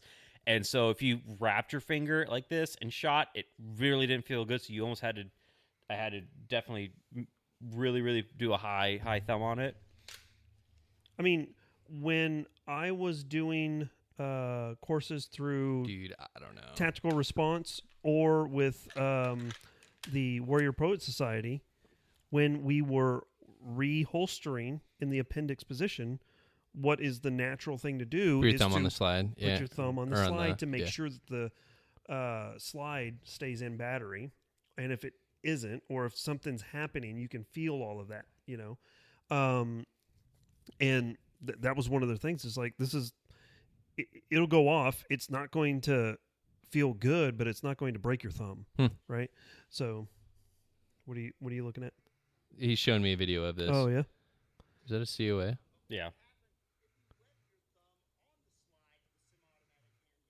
Move it over. That guy's manly though. He's got meat. I don't have meat. Who is that? Kentucky it's Ballistics. Kentucky Ballistics. Yeah. He has strong thumbs too. So like. Yeah, I mean he like saved his life with one of his freaking sausage thumbs. God, dude, he ate that. Like that was not a problem at all. You can do that all day. You do it all day. All right, fuck it, I'm doing it. Do it. We're gonna do it. He's Look, gonna break his thumb. You want to do it right now? I know, right? Where's the cat? Sorry. Again, I promise you, just next time you're at the range, even if like you're at Godfrey's, just freaking put your hand, press it up against it, pull the trigger. Fun story for you, just because you brought up Godfrey's. Never shot there, ever.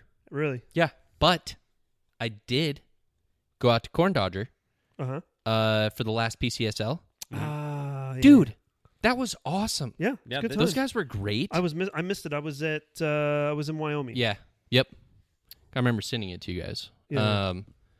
But yeah, no, dude, it was great. I bumped into Justin Finley like multiple times before, and had no idea that like he was even in like the culture. He always just has that crazy sandbag like custom Ford 100 truck or whatever, and it's totally ripped out. And I was like, oh, that guy's a grease monkey, and he is. But he's legit. He's a good gun guy. He used to work at local dealership. Really? I took my vehicle to all the time, and he finally went off and found a different job. Right.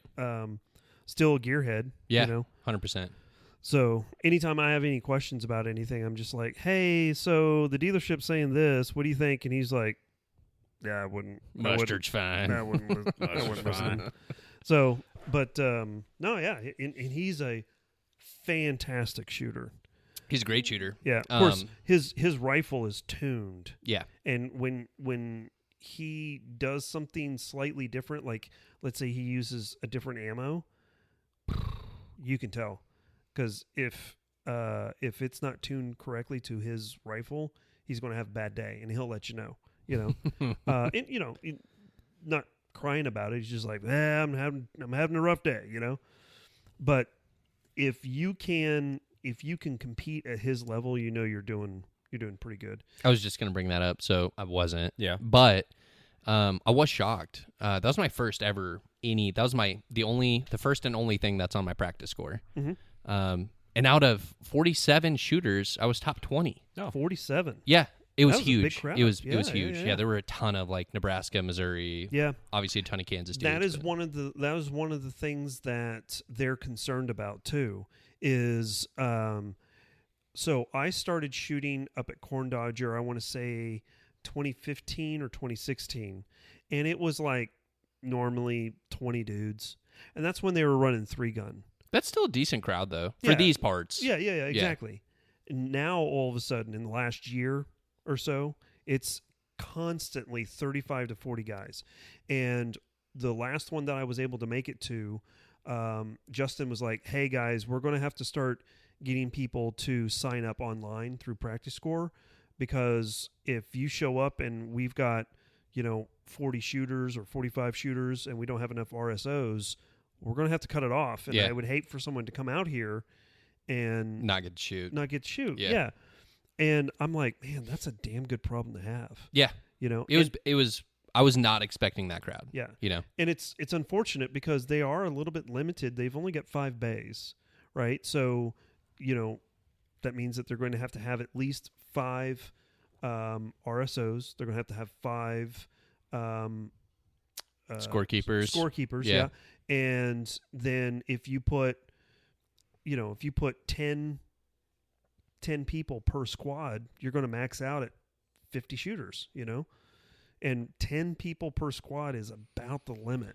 Oh, it was, dude. It took the entire. I think we started shooting at 9. Yeah. And then literally the last rounds were going off at like 2:00. Yeah. And I was like, damn, that was. Yeah. But it was fun. I Yeah. had a blast. And the great thing about that site is you get a little bit of everything. You've got a couple of bays that has, your standard like USPSA or IDPA or PSL style shooting. They've got a CQB like shoot house for one. The North Meadow, you can shoot out to 300 yards, so that's always challenging because one thing that we did last year was they had a 300-yard target, and it was an 8-inch gong. Ooh. 8 inches at 300 yards. That's a pretty small dog out Yeah, that there. was challenging. That separated the men from the boys. Yeah. And then you move down to Bay 1, which is the South Meadow, and you can shoot out to like 150 yards, and they come up with some pretty creative things too. RJ Yates, he does a good job of doing a lot of the stages. And he's the one that's really kind of pushing this PSL scoring with the 2-gun. I don't know if I'm okay with it yet, PSL. Why? Because I'm used to, and it's not because of anything wrong with it.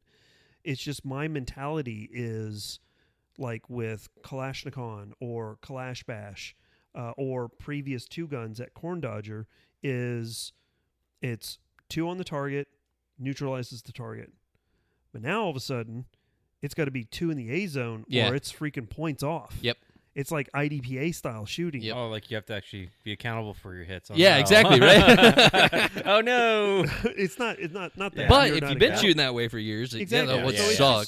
It's just something that you have It gets to. a lot harder faster. Exactly. You Yeah. have to change your mindset to like, okay, I've really got to concentrate on getting these in the A zone, Or, and then RJ is like, well, I mean, if you shoot fast, it doesn't matter. Yeah, you're going to take points down, but if you're shooting like stupid fast, then those points down are not going to matter. Yeah. It's a fun way to interact with the hit factor scoring kind of Yeah. thing. It's Yeah, I've been a really huge fan of hit factor. I think that. Oh, what's that? no, yeah, no. Okay, no. Okay. It's definitely one of those. What I enjoy about it more than anything is, let's say for like let's do a build drill, for example. Like, I get you could burn down like a 2-5 build drill. I'm like, oh, I feel really good, but I have a couple Charlies, so I feel terrible. And then you like do the math on it. You're like, actually, this is pretty okay. Like pretty good. Yeah. pretty okay. Like having a way to reward accuracy and speed at the same time, I think it was a genius way of doing it, because nothing was more frustrating than like doing some sort of competition, and yes, you were the faster shooter making accurate hits, but the guy that just like pinholed something was the winner because he took his time, which yes, we have to be we reward accuracy, but we should also reward speed and accuracy. Yeah. Watching so I'm a huge ASP fan. I love active self-protection. Yeah. And John Korea's Facebook I watch like really close. I haven't done enough YouTube lately. Actually, all my YouTube's been Minecraft. You talk about me being a boomer. He's like, I follow this guy on Facebook all the time. Facebook. Dude, Boomergram's where it's at, man. I like Facebook. I can't stand it. Yeah, man. Facebook Marketplace is the only thing that keeps me happy Yeah. on Facebook. Yeah. I get exhausted really fast. Yeah. I find myself like I'll scroll for like 5 minutes. I'm like, God, I hate this place, and then I leave. Mm-hmm. Then I go do some Instagram for a little while, and then like maybe hit some TikTok, and then I'm like done doom scrolling. I'm like, I'm gonna go check Facebook one more time. It's like I don't know. Let me get that one more hit. Yeah. Goddamn dopamine. Yeah. Bless me. No, like I think it's just my cure. Like, because you're what 36, 37? 35 last Friday. My boy. Well, happy birthday. Thank you. I think, and it's probably our generation feels a little bit more than the youth. For us, like Facebook is like 90% of them are like people I went to high school with or college with. Yep. That have that have to share their opinions about everything on everything. So you're just like, So I get exhausted by it. it's like, who's this person and why are they ranting on about X, Y, and Z? Somebody shares politics? something, like politically. We're so politically divided right now. It's so bad. Thank you, Facebook. It's exhausting just to go on Facebook. So that's why, like, literally, I go on there for Facebook Marketplace. I have probably like 100-something friends requests right now. They're like, nope, not even going to accept anybody new. This is a closed. Not even going to look. I'm not even going to look. Yep. The system's dying. I'm going to let it die. It's my neighbors, it's friends, it's people, coworkers, everyone. I was like, nope, not going to add to this at all. This is a highly curated thing for me to hate humanity, and I'm just going to keep it the way it is. I'm going to go on here to see like 3 political memes that I just think this is dumb, and then go see if I need to buy a Harley Davidson for $1,500 on Facebook. It is ironic that like Instagram is better, but like it's the other end of that. It's a lot more. I don't have to get on Facebook and watch my neighbors and family try and shill me something. But I do on Instagram. You know what I mean? Well, I think it's a little bit different because, like, with Facebook, it's like your aunt's trying to sell you peptides because she lost 45 pounds because she actually started working out again. She stopped eating like a piece of shit and then took peptides. Like, look, the peptides let me lose like 60 pounds. Like, no, you just fucking... Just started acting like a human again. Yeah, you started eating like a normal Right. person. You were off your SNAP benefits long enough to realize that you probably can eat normal food again. That's like Facebook then, but Instagram was like, "Hey, you like dry firing, don't you, dude?" Or my bad one right now is like American made, clothing. Like, I'm wearing some Origin jeans today, and now it's just like, "Hey, Origin, hey, Filson, here's all these like American companies that, hey, you want to pay $300 for a wax jacket?" I'm Bro, like, you fuck give yeah, I any am. actual attention to an ad, and it's like, Dude, I bought a this shirt. is what you're getting. I bought a shirt just the other day. And you guys are, I know he's going to roll his Wax freaking eyes. jacket. Yeah, like a waxed, like chore coat. That's cool. Oh yeah, like that is pretty terrible. I don't like it one bit. You bought that? I did. I did. I looked at it and I was like, that's freaking hilarious. So I bought it. It's for obviously those of you guys listening. It's a cat you can't playing see it. guitar. It's Anyways, a cat moving playing on. guitar, and I thought it was freaking hilarious. And so that same ad continues to hit me up in Instagram. Oh yeah. And I'm like, dude, I bought it already. That's what happens on mine. Like I'll be scrolling through like my stories, and then it's like every like 15 or 16 stories is like Origin, Filson. I looked at like the what's it, Zulu Fox company. Oh yeah. They have like a SAS Commando sweater this came out with. I looked at it one time, so now it's like these 6 clothing companies is like, hey, you still want to change your personality, man? Here. These are still available if you want to. Yeah, and I can't from a good thing. This is a good thing for you guys. I can't scroll through Instagram right now without running into a Mantis ad. Bro, I get hit so hard with our ads. That's what I want to talk about. Thank you so much So for hard. bringing up Mantis ads. I saw a Mantis ad today, and it's the guy in the barn, like out in the farm. Oh yeah. The dude that's mad at his target. Yeah, he's mad at his target. I love how like the thing they're showing is like, look at the scoring, and like the first one it shows is like a 30. Like, my brother in Christ, you definitely need this tool. He needed it. Yes. Yeah. So, what? Do we need more beers? No. I'm I'm out of good. beer. I'm good. So, Thank you. I'm out of beer. So If I was staying the night, I would have 7 more, but I'm not. So I'm not. there's whiskey over there. Nope. Well, maybe one. No. Yeah. No. I mean, you're all over it, and you've got Lena Meklik. Oh yeah. Yeah. Lena does good, but we were talking about this the other day. So this is a bit of a rant away from ads. It'll come back. I love Lena Michulek. I love Jerry Michulek. Yeah. I think wholesome content, great shooters. I'm going to pause you right there. Yeah. Literally, I opened my stories, watched one story. Second story is this Commando sweater. The exact so same. the third is going to be an Origin ad? No. Or never Mantis mind. ad. No, it's It's Mantis. no, Praetus. Oh, all right. Praetus. Watch guy, huh? Yeah. I saw you share something about watches today. Yeah, I got watch checked by there's a Greenlight Tactical, yeah. Greenlight, and then Cloaked Barrel. I'm I'm blanking on his name. what is now. it? John Wiseman? No, it wasn't John Wiseman. Okay. That guy and I are fighting right now. Why? He made a really good City Sweetie meme about Ruger LCRs. Oh, I saw that. I And did see everyone that. shared it to me. I'm like, oh no. Cloaked and Barrel. That's who I'm. Okay, I got yeah, watch checked Cloaked by and both Barrel. of them today, so I was like, oh, I'm gonna show off my Praetus A11 with the It's a nice leather band. leather band that cost me a little too much because the one that it came with, Let's see John Allen's card. it broke. Good reference, man. Good reference. Ooh. But The only watch that I personally own is sitting right over there. You can't see it, but it's sitting next to my Artie Murphy medal. It's my grandfather's watch from World War II. That's you have an Apple Watch, didn't you? No, good for you. not. I refuse to get Good one. for you. Good Why for don't you. you actually be a real man and get a real watch? Because what you got on there? This is the Casio Hunter. Mm. All right. So I'm not flashy like those G-Shock guys. Yeah, You know what I mean? I'm balling on a budget. It's not even it's kind of a budget thing. But gee, they're so big and gaudy. yeah. You know? And like this it's a great watch. Built-in compass, like it does I love this watch. And I've actually had it for like 7 years now. Keeps ticking strong. Good old Casio. Yeah. You know what I mean? I have a Sunto that is now like 16 years old that I still wear. It's their version of Same that. thing. Yeah, it has Yeah. like the built-in compass and Yeah. barometer and all that stuff. I Still love works. it. I love it. I was thinking about getting one of the Garmin watches. No, The smart one. don't Yeah. get Dude, a smart I don't That want I to do was- some- don't do I a can't do smart smart watch. stuff, man. Do this.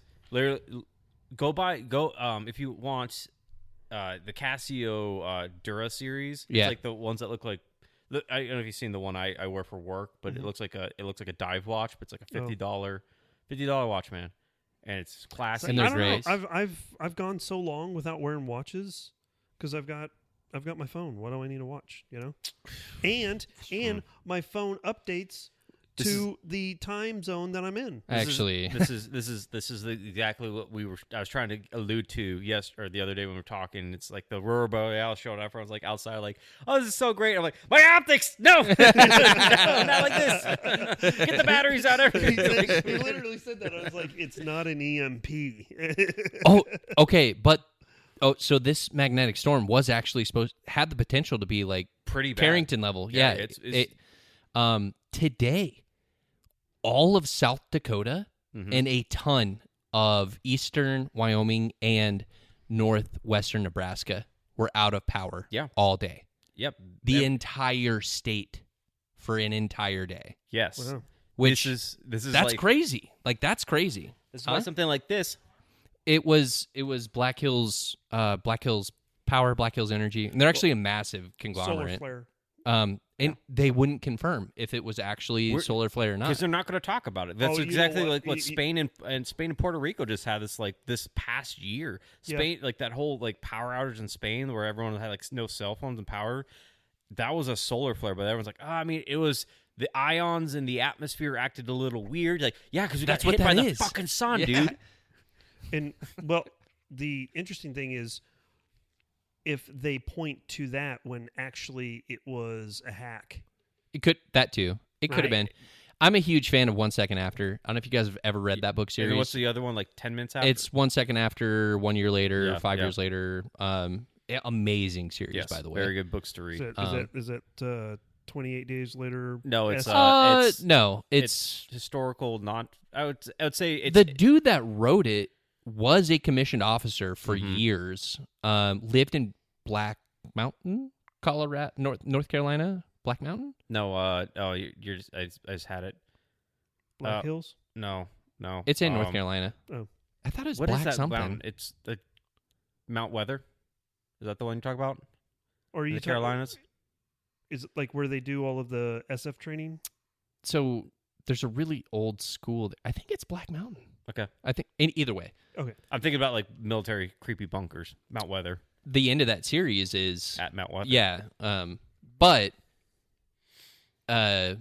Stratosphere Nuke knocks out all of the everything in the States, and it's really, really scientific but really well written and enjoyable and understandable about what happens to the infrastructure, how long it takes society to break down, what starts happening, starting with cars, then dregs, then what percentage of the population is on insulin. Insulin goes bad in like a week, you know what I mean, without refrigeration. So it does a really good job of just, but the thing is Newt Gingrich like writes a huge foreword for the book. Really? Yeah.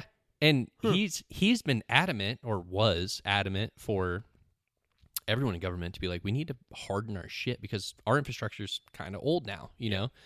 What they were just talking about with this whole like revamping the Minuteman program. Yeah. Where it's like they're still using like cassette tapes to run the Minuteman program. Or at least Now, Windows Vista, something like that. Well, I the can't nice remember, thing, I mean, the nice thing about that, it's like it's hack proof. Like it's a very durable hack proof system. But we should do some updating. Maybe use like maybe move to CDs. Yeah. or Bluetooth or Blu-ray. Sorry, Blu-ray. Bluetooth. HD DVD, like the format that didn't. Do you remember Laserdisc? Like the 4 compact discs? Yeah, you know? I watched Toy Story on that. Yeah. I watched Star Wars. Really? Mm-hmm. Yep. So when I was real young, there was a comic book store not too far away from my middle school, and after school, I would go over to the comic book school and just tool around. And on Fridays, I'd just get permission from my mom just to hang out. And after the store closed, we would go into the back and watch movies. Oh, that's cool. On Laserdisc, and Star Wars was one of the fan favorites. Time Bandits was another great one. Oh, that's an old one. You got to go way back for that one. And Yellowbeard. Wow. Yellowbeard. Yeah. Yellowbeard is a same guys, same kind of like Monty Python crew did all of that. It's a campy comedy about pirates, and it's got like Cheech and Chong in it. Oh. It's from like 81. I love Cheech and Chong. Yeah. So anyway, Laserdisc. Yeah. Good times. I digress. We should upgrade. We're vulnerable. Yeah. Oh yeah. And I really think that this thing in South Dakota today was probably either way. That's the problem. One of the Either two. way, Yeah, it doesn't either way, matter. it shows Either you way, one- it's not good. Yeah. Well, one of the other things too is along the same vein of that book is something that you brought up several episodes ago. This is probably like last year at some point. You brought up, and I don't know why this stuck with me, but you're like, if a like peer country decides to hit us with an EMP, where is it going to be located? The hit? Directly above Right in the us. middle. Yeah. Yeah. And right above Kansas. Yeah. I'm like, great. That's another like really depressing thing to think about, and you don't have to deal with it, but we have to deal with it. How old are you? I don't 35. How old are your kids? Yeah, so Nora will be 3 here in a couple weeks, and Okay. then You ever next try to one's put gonna be- you ever try to put like anything on your kid that they don't want to put on? be- You want to be really fucking Oh, depressing? I've been there. Yeah. You want to think of depressing, like try to convince your 3-year-old to put a gas mask Yeah, on, dude. or something like that on for multiple hours of the day. Mm-hmm. Like really fucking, huh? Well, they have them. Mira has them, and they're what they are Fucking essentially Mira. is they're like someone play might have pens. an affiliate code. There's It's It's a playpen. Do you have an affiliate code? I don't have affiliate. Oh, damn. I do. But he Do does. you? Yeah. I for could use Mira. some cheap Mira because Yeah. cheaper Mira. No, I didn't say discount code. I said affiliate code. Yeah. Oh. affiliate. So if I buy it, will you give me that money back then? We can talk something. We can No, work but something yeah, out. Mira has it's like a kid's. It's a like a little playpen that just it's like a papper system. I saw a reel about it. And yeah. then they have like Bubble Boy level? Like you Yeah. can make their Yeah, but it's playroom like- gas proof or it's like cool. Well, I can. That's a good idea actually. No, it's not because like how are you gonna move that kid? Like if you're trying to get out of something, I'm a bug in kind of guy. I feel if I'm in a nuclear fallout scenario, I don't Dude. think I want to bug in. I think Well- you kind of leave the area. That's kind of the I don't know, man. I just watched a YouTube video about The Road, yeah. and they dove into more of the book, not the movie, and talked about, kind of what were the causes of everything that put these people into that situation. So freaking depressing. Oh, it's Oh, it is so bad. All of it is. That And- that literally takes us to the Stone Age, and we talk Oh, about yeah. how worthless people are now. Yeah. Like peptides and actual human activity makes you feel better. It's like, dude, we are screwed. My dopamine levels would be through. I could not imagine you ripping technology out of my life, and then what I would look like in 2 months. I'd probably be a beast, dude. I would be a monster, like in a great way. the funniest thing I've seen, and it's like a trend I've seen a couple of videos on. It's called raw dog in your room, and it's no phones, no okay. I've seen nothing. that. It's literally you just sit in your room and stare at a wall for like 15, 30 minutes to an hour.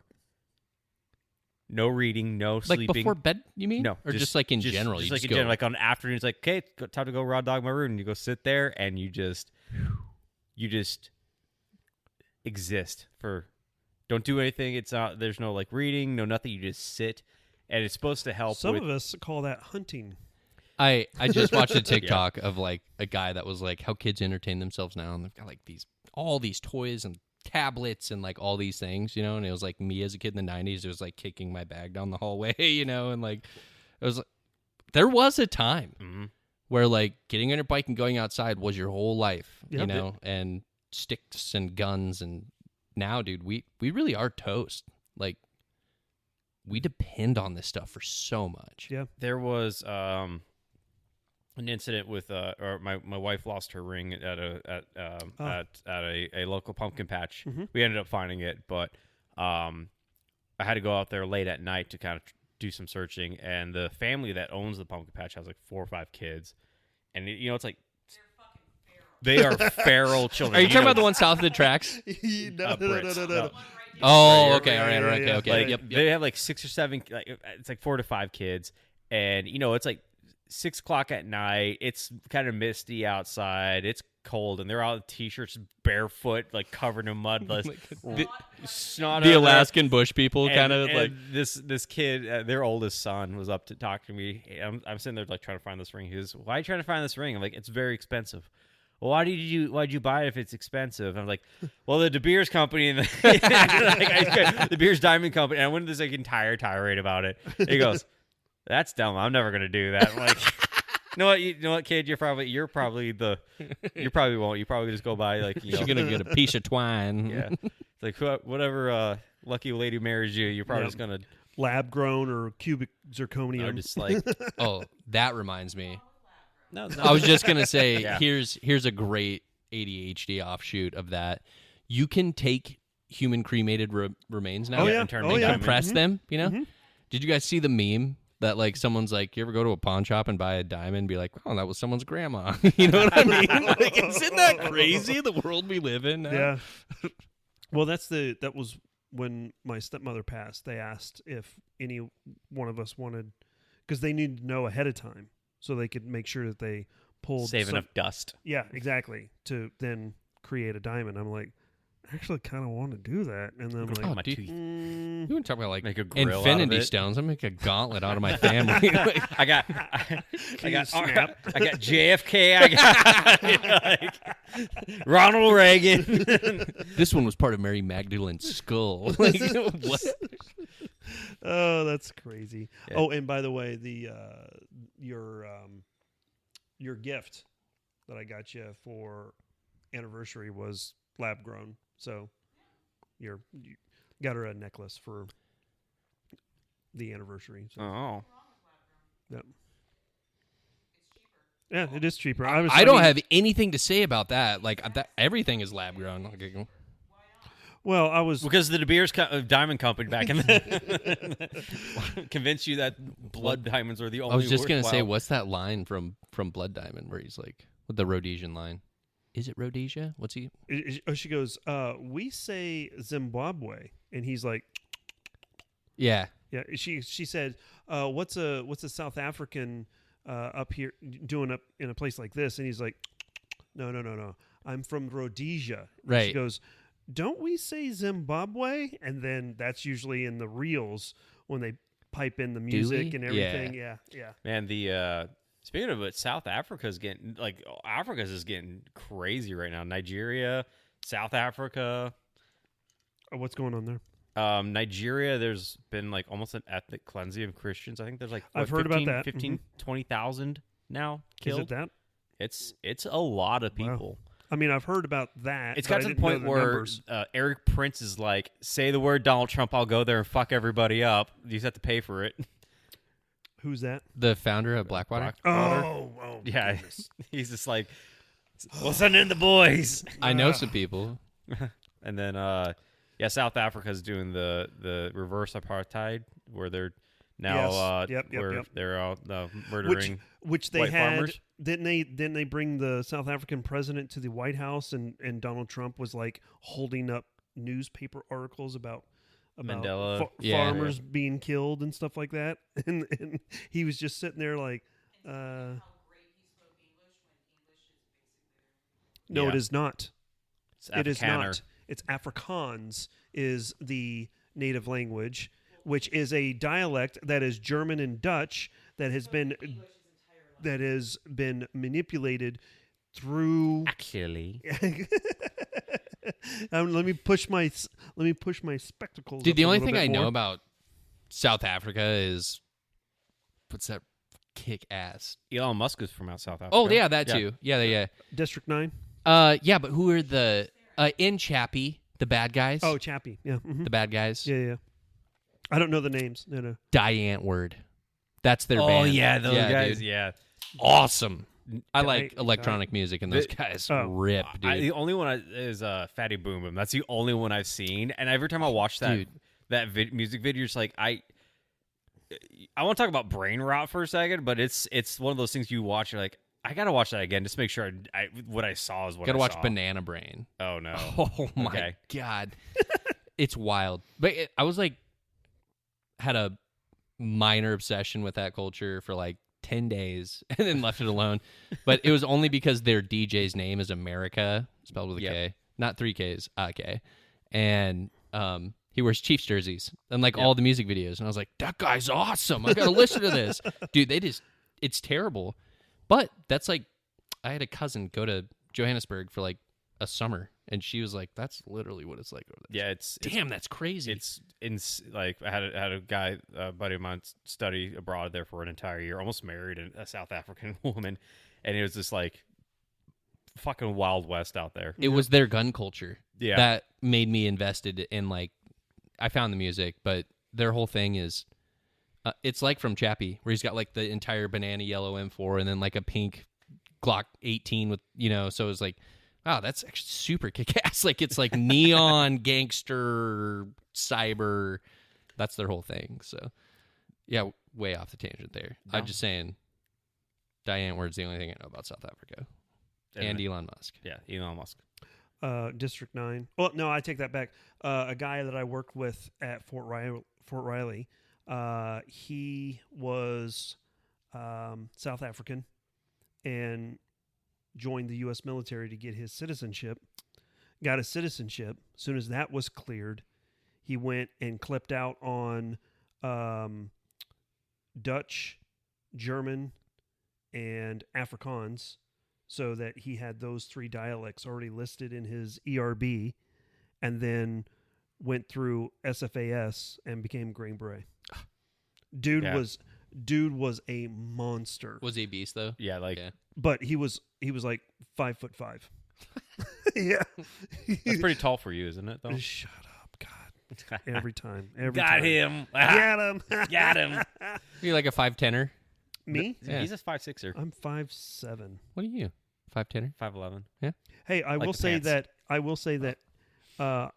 I've been told I look like Tom Cruise, and I've got a picture to show me next to Tom Cruise when I was young and he was young, but taller than him. Okay. I'm taller than Tom Cruise. And you So, don't rely on the camera angles I don't. for fit and fire, I which don't. I respect. Hey, and also we were talking about targets earlier, and Yeah. we got to get you guys linked up with Elijah from Infinite. You need some of those Infinity targets? Yeah. Infinity? Yeah. You need some of So those. here's the thing. I have one. Here's the thing. Watch your mouth. Here's the thing. Okay. You could go, Mm-hmm. and I'm just going to throw it out there.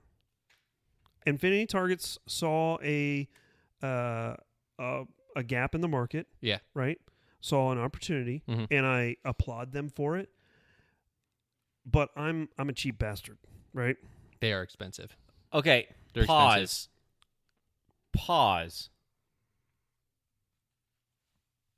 I'm just looking around the room here. I don't see cheap bastard. Are you talking about? What are you talking about? There's a $350 AR Shell right Tech. there. There's High point. 3 rifles right here. There's probably like what $4,000 in rifles and accoutrements right there. What do you got here? A little PSA. Yeah, it's PSA. Yeah. So that's $350. Yep. For that, that's what I paid for. And it's- and- $350? Yeah, $350, and it's I a see mid-length. 1, Mid-length. 2, 3 suppressors in this room. I see Exactly. a broom-handled Mauser. I see Which with is a wooden titties, holster. dude. That thing is I so know, I see a cool. right? Scully hat. I see. Yeah.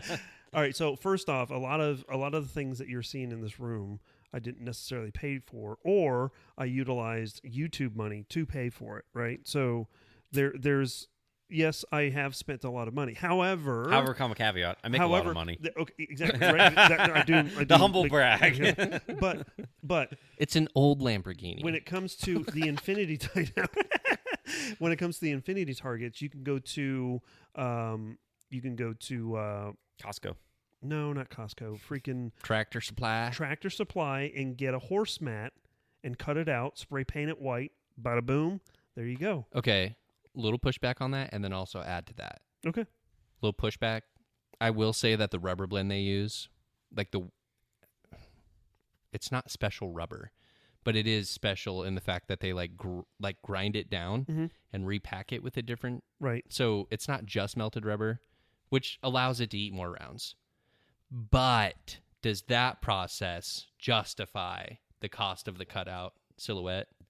I don't know. I'm not going to be the Because- judge on that. So what's the price point on those? Dude, like They're the IPSC silhouette, which is what I have, was, and I also didn't pay for it. But I think if you go look at it, it's like comparable to steel. I mean, it's $180, $190, maybe even $250. But now it's fun to shoot.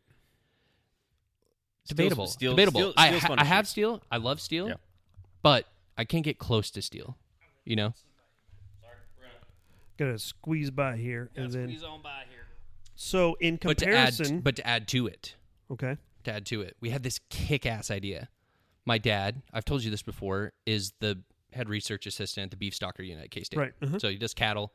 They have tons of those rubber mats. Mm-hmm. Some new that have never been used. And he's like, I got a bunch of rubber. What do you need to do with it after shooting my infinity target? And he's like, well, hell, I got rubber mats everywhere. So I told him this kick-ass idea. And shout out Mantis for this one. We have Raven coming out soon, which is a really cheap and affordable projector system. Okay. Right. Yeah, plug your phone in a projector. Yep. Outputs a lot of fun scenarios you can use your laser targets for, or your laser pistols for.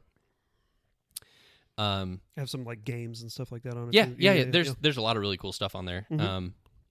But I want to just go spray paint one of those mats white, Mhm. throw my projector on it, and then just like, it's not going to get the same detection, but it gives me a really fun drill to be able to go run. Right. Yeah, You know what I mean? Mm-hmm.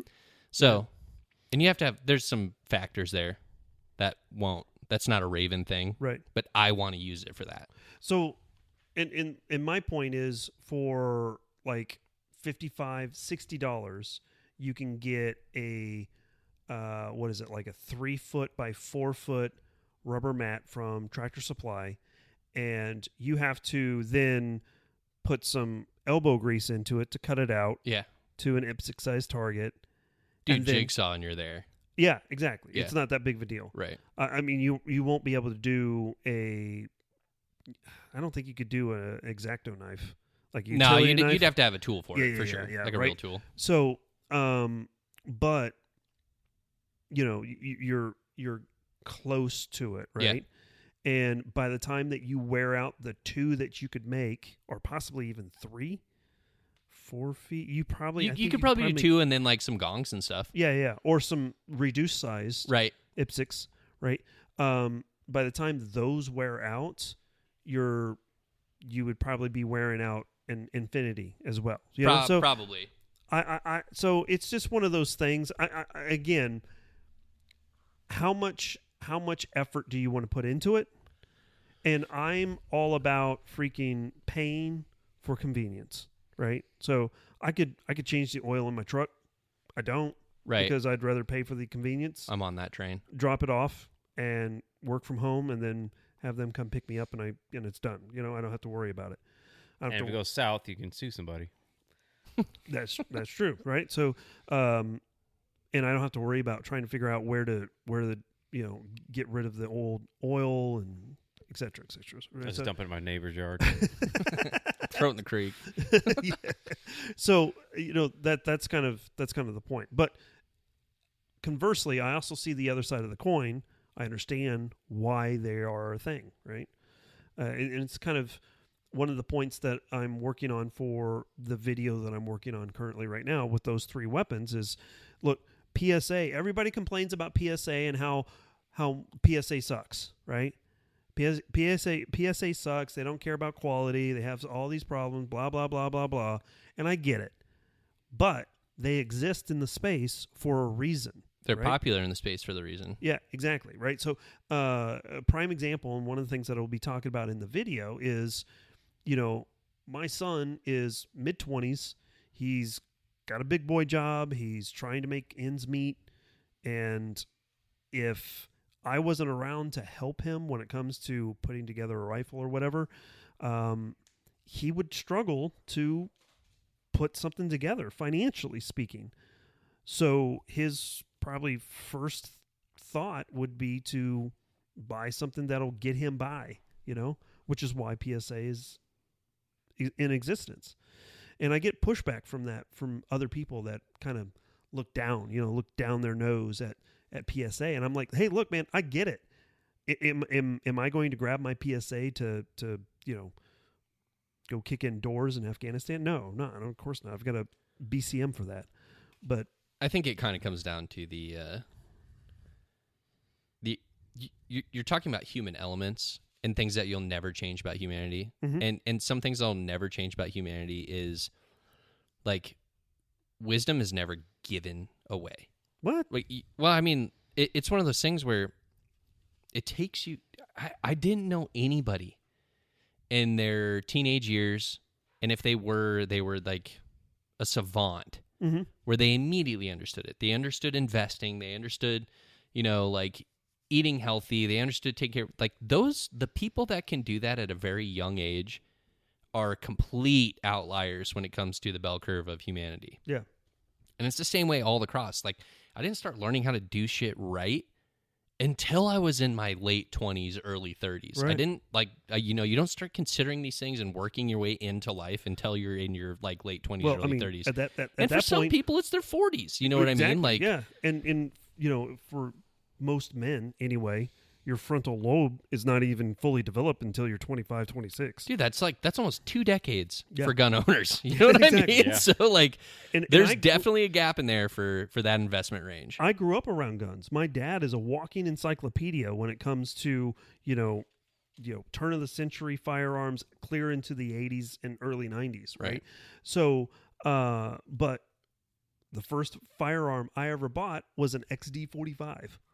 That explains a lot. It's one of those things like you hear the origin story of something, you're like, oh, that's the way. Why you are the way you are. Why are you the way? Why are you the way you are? Oh man, this guy sucks. But it's I've come a long way since. What was your then. first gun you bought? Glock 26. Okay. Yeah. SIG 225.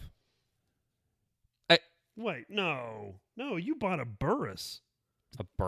I had a Bursa. Bursa. I had a Bursa at one point, but my first handgun I bought, it was a SIG P6. I think that's what they call them. The single stack East German SIGs. First handgun I ever bought. Yeah. So I'm superior to both of you put together. Dude, I don't know. Where's that pistol now? Glock 26 sucks, but like I don't know if it sucks like No, 26. I love a 26. I don't know. The freaking Glock store just came out with their 26X frame. I saw that. That's Yeah. actually pretty kick-ass. It's interesting. The Strike Industries version of that frame. Mhm. Have you seen that? No. Titties. I think it's got potential. I think this is a niche thing. I'm trying to remember who was doing this earlier. There's a guy, Bunny something on Instagram, Bunny Operator. Bunny Operator came up with this like 2 years ago, and he was he had the whole thing was like, now we're putting red dots on guns. The recoil is snappier. That means you get back into battery faster. When we had iron sights, that sucked because you're now trying to like. The tracking your sights was a lot harder because the guns were snappier. But now that we have optics, snappier guns are better because you're back on target faster. So he did like a Glock 26 with like a 34 frame or something like that, some like weird thing, and did a whole bunch of testing on it. And I can't remember what the findings were. But now everyone's like, when the 47s came out, everyone's like, oh wow, this is so much. It's snappier, but I come back on target so much quicker. Let's try it with the 26s. So like I see it being interesting, but for 99.9% shooters, like you should be shooting like 2.5 splits anyways because you're just dumping rounds into the fucking backstop at that point. Yeah. So once you guys focus, have a backstop? I'm gonna draw with a lot of tree. I'm just shooting into trash at a 45 downward angle. So, I'm running out of water heaters. But so like I think there should be back like You're cracking It's up one of my at your own favorite. jokes. That was one of my favorite gifs I saw on Instagram, and it was like some. It might have been gun slabs. Shared like Rambo that was like soaking wet in Home Depot. And he's like, I'm all out of water heaters. It's just like, which are not hard to change out yourself. So learn how to do it. no, it's pretty easy. Yeah, except for Gas and electric. No, they're both easy. Yeah. Yeah. Gas is have a little bit more. If you mess up, there's a lot more They're just repercussions. one more line. You know, that's all. We wouldn't know. We have tankless. Yeah. So Future. yeah. For now, until the EMP hits. My gas will work during an EMP. Just saying. Yeah. Well, Your igniter probably won't though. if it stays on, we're good. My pilot light. It's when I run out of gas. Look, That's when we're running into problems. If an EMP hits, hot water is my least concern. Right? Dude, that's a lot of MREs in a hot shower, my friend. Yeah. Okay, first off, MREs has their own chemical cooking heaters. device, You're right. Sorry. Mhm. Sorry. Yep.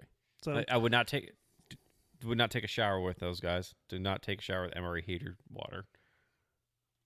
why would what? Little sponge bath. Wait a second. How do you even know this?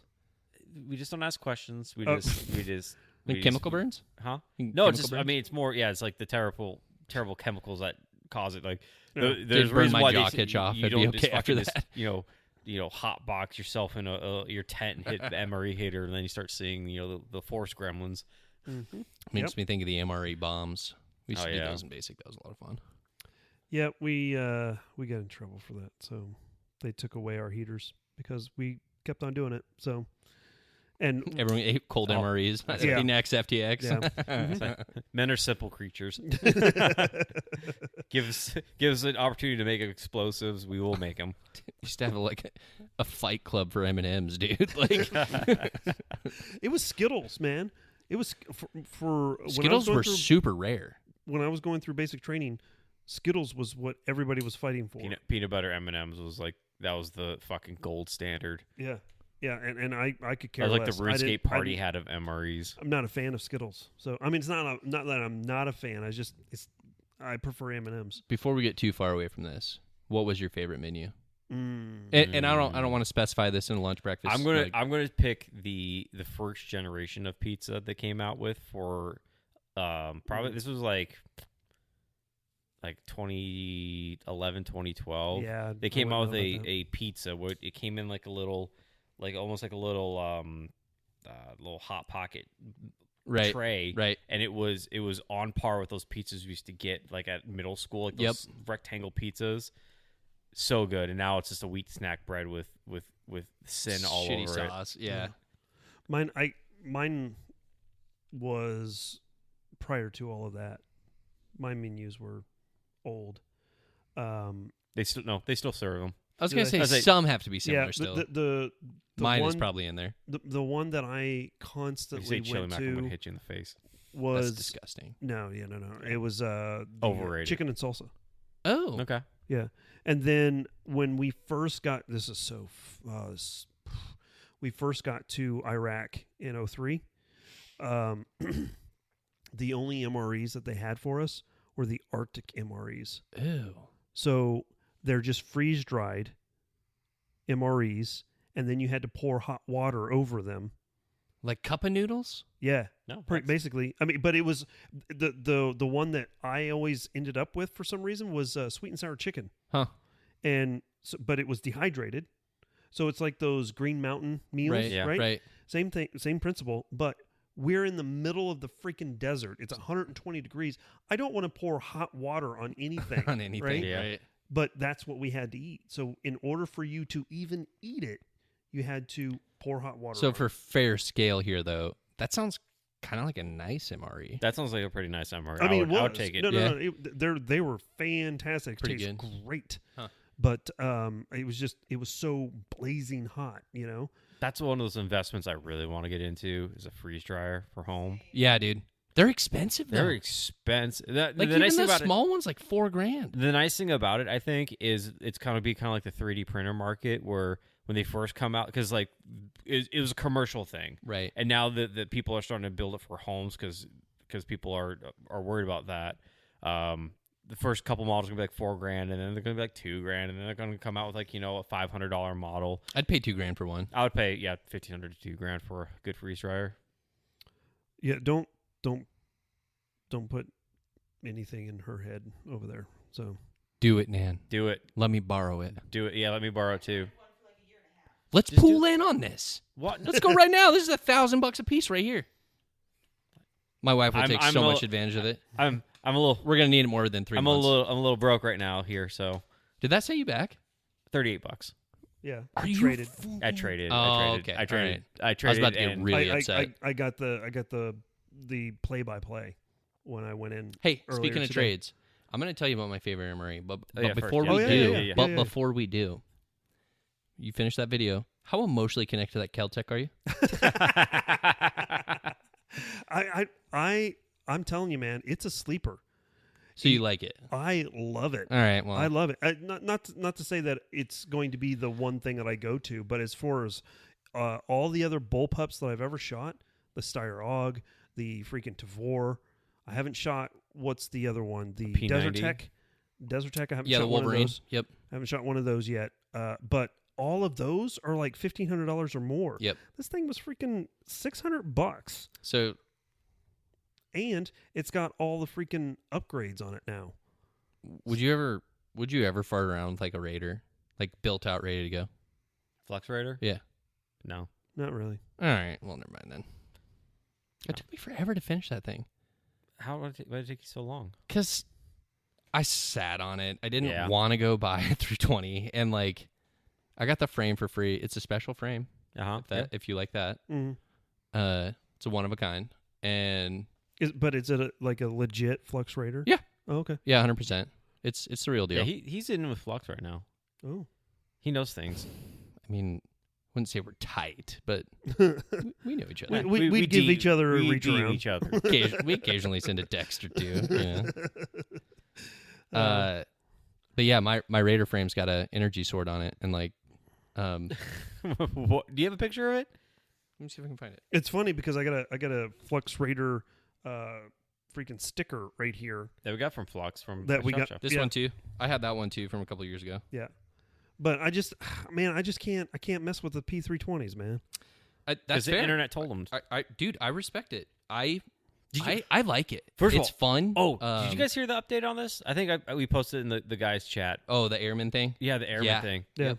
Doesn't sound suspicious at all. Dude got 6 hour. It does sound suspicious a lot. Mhm. It Yeah. made me scratch my nose a little bit. Mm-hmm. Yeah. So and apparently some of the information about what he was being arrested for got out because he was trying to get one of the other guys that witnessed what happened to say that the first guy who died slammed his gun down on the desk, and that's what caused it to go off. When in fact, the one who just passed away was playing around with it, and then it went off. But So Allegedly. allegedly, which one of those is true? don't know. Oh, okay. I thought in my head the second you said that, I'm like, it's like neon pink with like some Oh. fucking air graffiti. No. That's why. Like the second you told me that, I'm like that sounds No, it's just a terrible. little laser engraved. But I did a bunch of research, and then I asked him, I was like, dude, why is there an energy sword on here? And he's like, we only mark that for the ones that we are, like, special about. And I was like, okay. They're special about you. Probably other than, like, when it winds up in a crime someday, they can trace it all the way back to me, and they're like, now we gave him an energy sword. I've seen a one other one on the internet that had a needler on it, a Halo 2 needler. You probably get a pretty penny for that. Some like niche market. Probably not, because it's a 320, and I don't. that's the problem. Is like I don't think so. I believe that you can at the very least get your money back or more. I feel strongly about that, well, especially if you just give it 6 months. yeah, let it all blow over. Mhm. Yeah. Actually, Yeah, unless Sig finds another way to trip over their dick again. don't be shocked. I'm so- not. They're working on it. Lena, my girl. I found it very interesting that Lena and Max. At the same time, That's Found it very interesting. Which it's not interesting at all. It's like this 100% checks out. No, wait. Everything's on board above board on this thing. no, it does check out because their contracts were over, and I'm pretty sure they told Sig probably several months before they're not renewing because they were just probably getting hammered online. probably. So I mean, I know that Ben Steger was just like patting himself on the back over the whole situation with Max. You know, Well, and he him invented leaving. logic. I'm not surprised he called that one. Yeah. I don't know. First of all, I'm going to be really curious about where Lena goes. Smith and Wesson. No, I don't. I mean think so. that was the obvious one, right? But I don't I don't think actually so. know. I think she's going to play just free agent for like I could understand. Like imagine just building this entire brand, being with a company for so long, building her Rose Gold series, getting really invested in it, and then just get it burned like she did. So it's probably going to be one of those. Be free agent for a bit, shoot what you want. I think you're probably right. She'll just kind of do her own thing for a little bit. Yeah. But I think maybe if she doesn't go with Smith & Wesson, I could see her at Walter. I was thinking Staccato. Yeah. They throw so much money out there. They're trying really hard to figure out a way to get into the micro carry market. They're begging for a branded line, and yeah, I just with the Ace VR capabilities, like you're not wrong. The real thing is This is much better than Ace VR. well, there was some real drama at SHOT Show last year uh-huh. with all that, and I'm not going to burn them down on this, but like we were using one of their handsets Uh-huh. to demo some of our VR capability, Mm-hmm. and they were mad about it.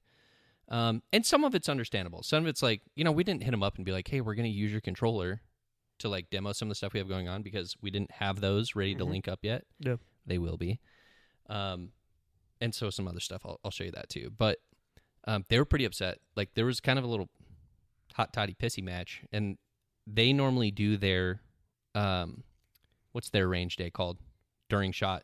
They do it the same day that SHOT Show does their the media industry day. Yeah. Yeah. Mhm. Which again, that's one of those things. It's like, why would you do that? Well, partly because they're able to entice some of the other companies that don't want to spend tens of thousands of dollars. Right? Sure.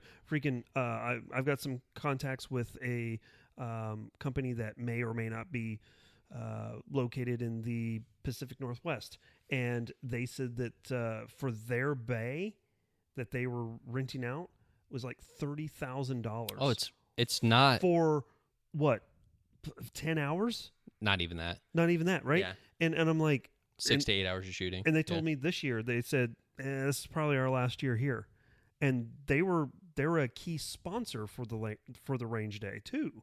So I'm just like, oh, man. So I get it. I understand why they do it. But one of the things when it comes to Staccato that I hear all the time, over and over and over again, someone will go out and buy a Staccato and they love it, and then they don't.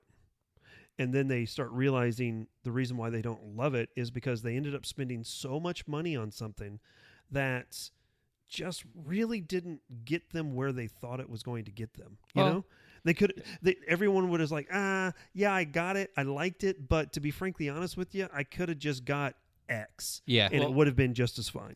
Every reaction I've seen so far of the Staccatos is it's people that are mid handgun shooters, and they think that's going to bump them into the it's going to put them in B class or something Yeah, like that. yeah. Yeah. And then they buy the Staccato, and they're like, oh, this is just. I mean, they're fast. They're comfortable guns. They're nice. They're nice guns. Yeah. Or you could spend, let's see, what's a case of 1,000 rounds of 9mm? And a Romulus. Or not even that. Just like I'm just gonna pick a random gun out here, like a Glock 17. Pick a Glock 17 and probably like 7,000 rounds of ammo for the price of a Staccato, and you'll be a better shooter than buying a Staccato. Now the HD series, I think, was the HD4 that they have or whatever that takes Glock mags. It's interesting because the other thing that sucks about Staccatos is the mags are hella expensive. $90. Yeah.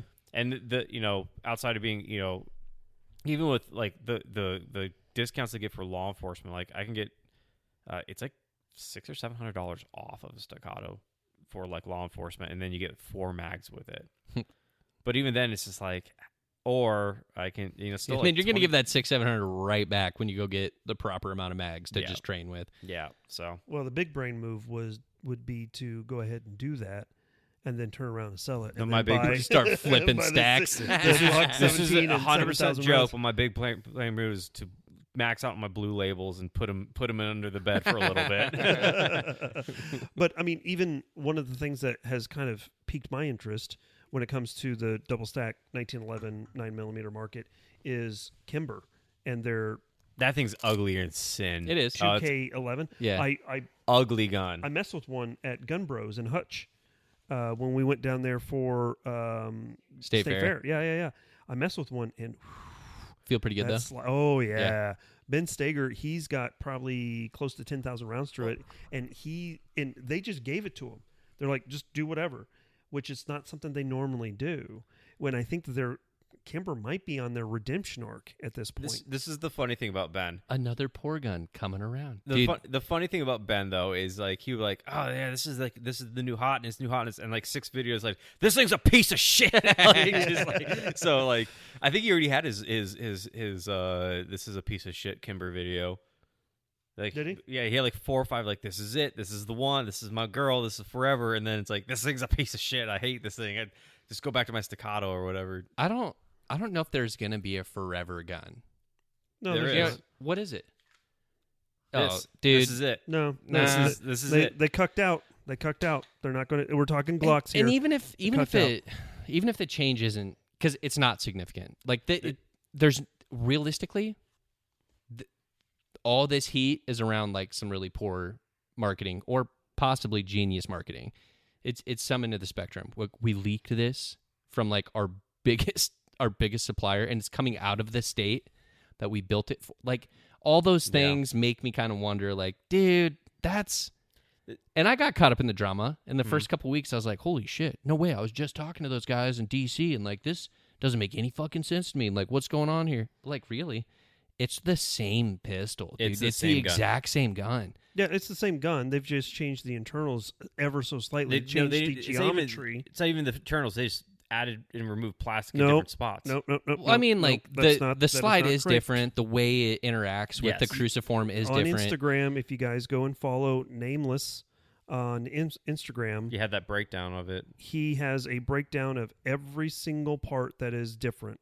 And so much so that you actually have to file some of the things off of the Glock Pro triggers or you have to file a shelf just so the pin holes line up. Right. So there is some significant changes in it, but the changes are specifically meant to sidestep litigation and to hold their bottom line. It has nothing to do with freaking, keeping things the same, and we're just improving things for Gen 6 and blah, blah, blah. And I'm like, no, it's not. It's to shore up your freaking bottom line and make sure you stay profitable. Yeah.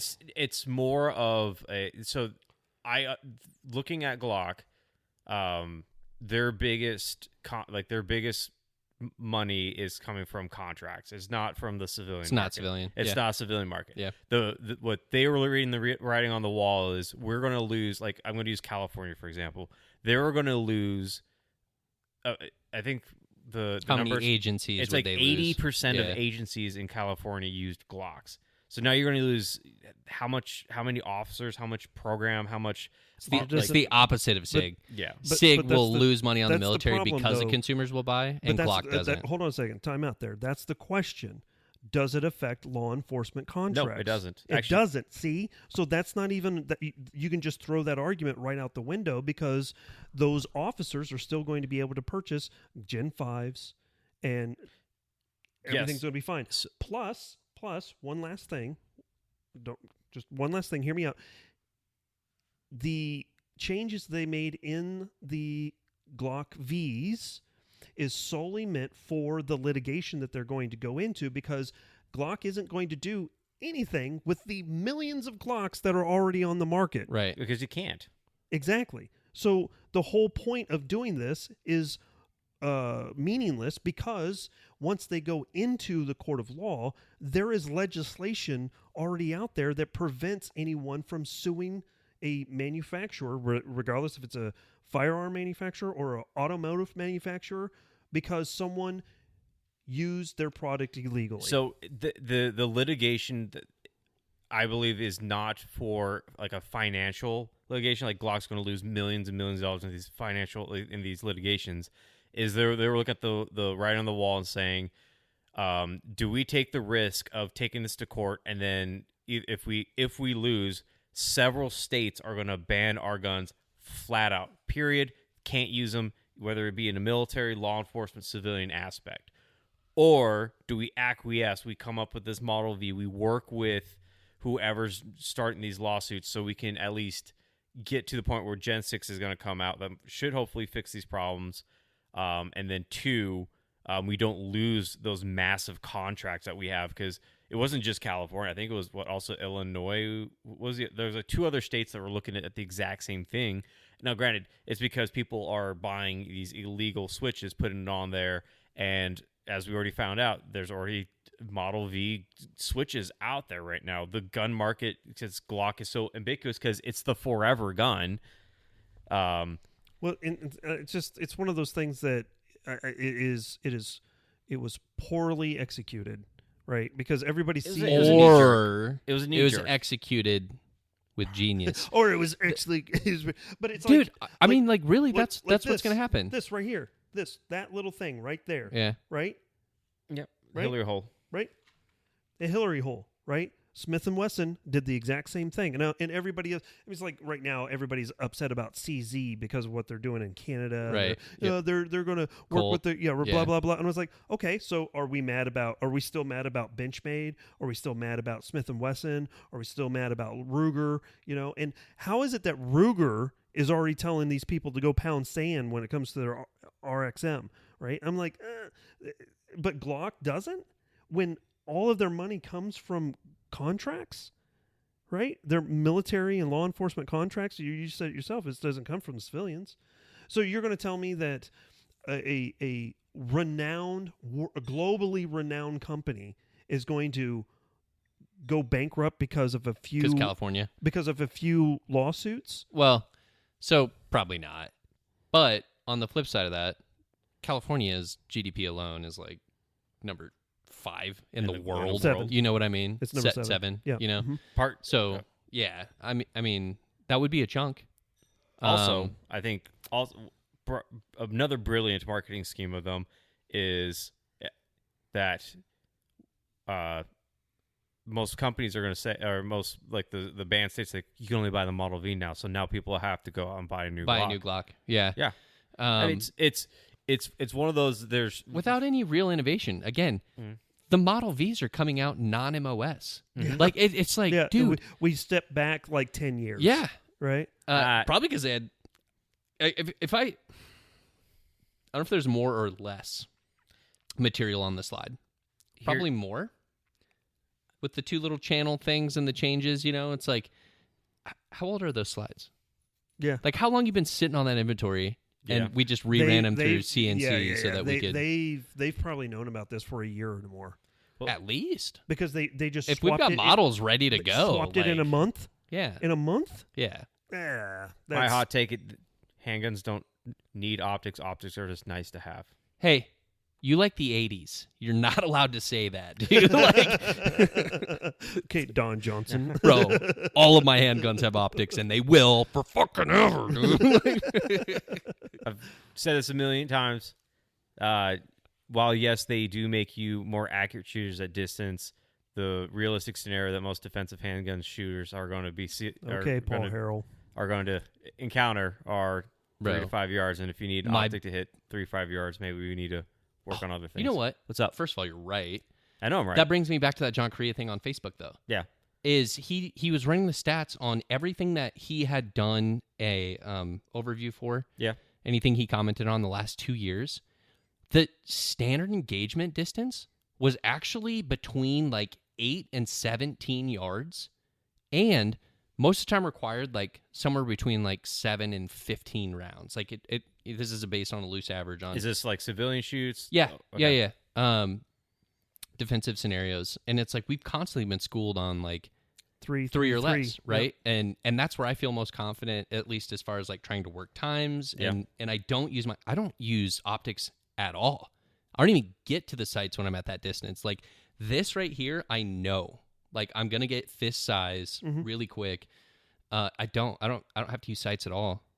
And when I saw that stat the other day on Facebook, I was like, damn, I like really need to start working my 7s and 10s. Because where did you see that stat?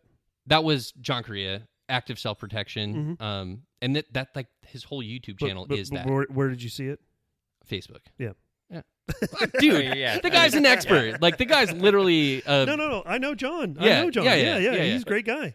and that's it's a face in the sea of all of them. You know what I mean? Like and you're not wrong. Like I definitely I learned on iron sights. I will always be proficient on iron sights. I think you should always be. I think for and this is just optics are really, really good for new shooters, for duty guns, and for competition. I think there's a good reason to put optics on your guns. I understand like why people do it. I'm getting to the point where I much rather have for me I have a completely naked Glock 19 with good with an upgraded iron sights, and it's like the last 6 times I've added optics and compensators and lights, like I never used it, never used any of that. And the scenario shooting I have done, it's like that would not have made a single difference.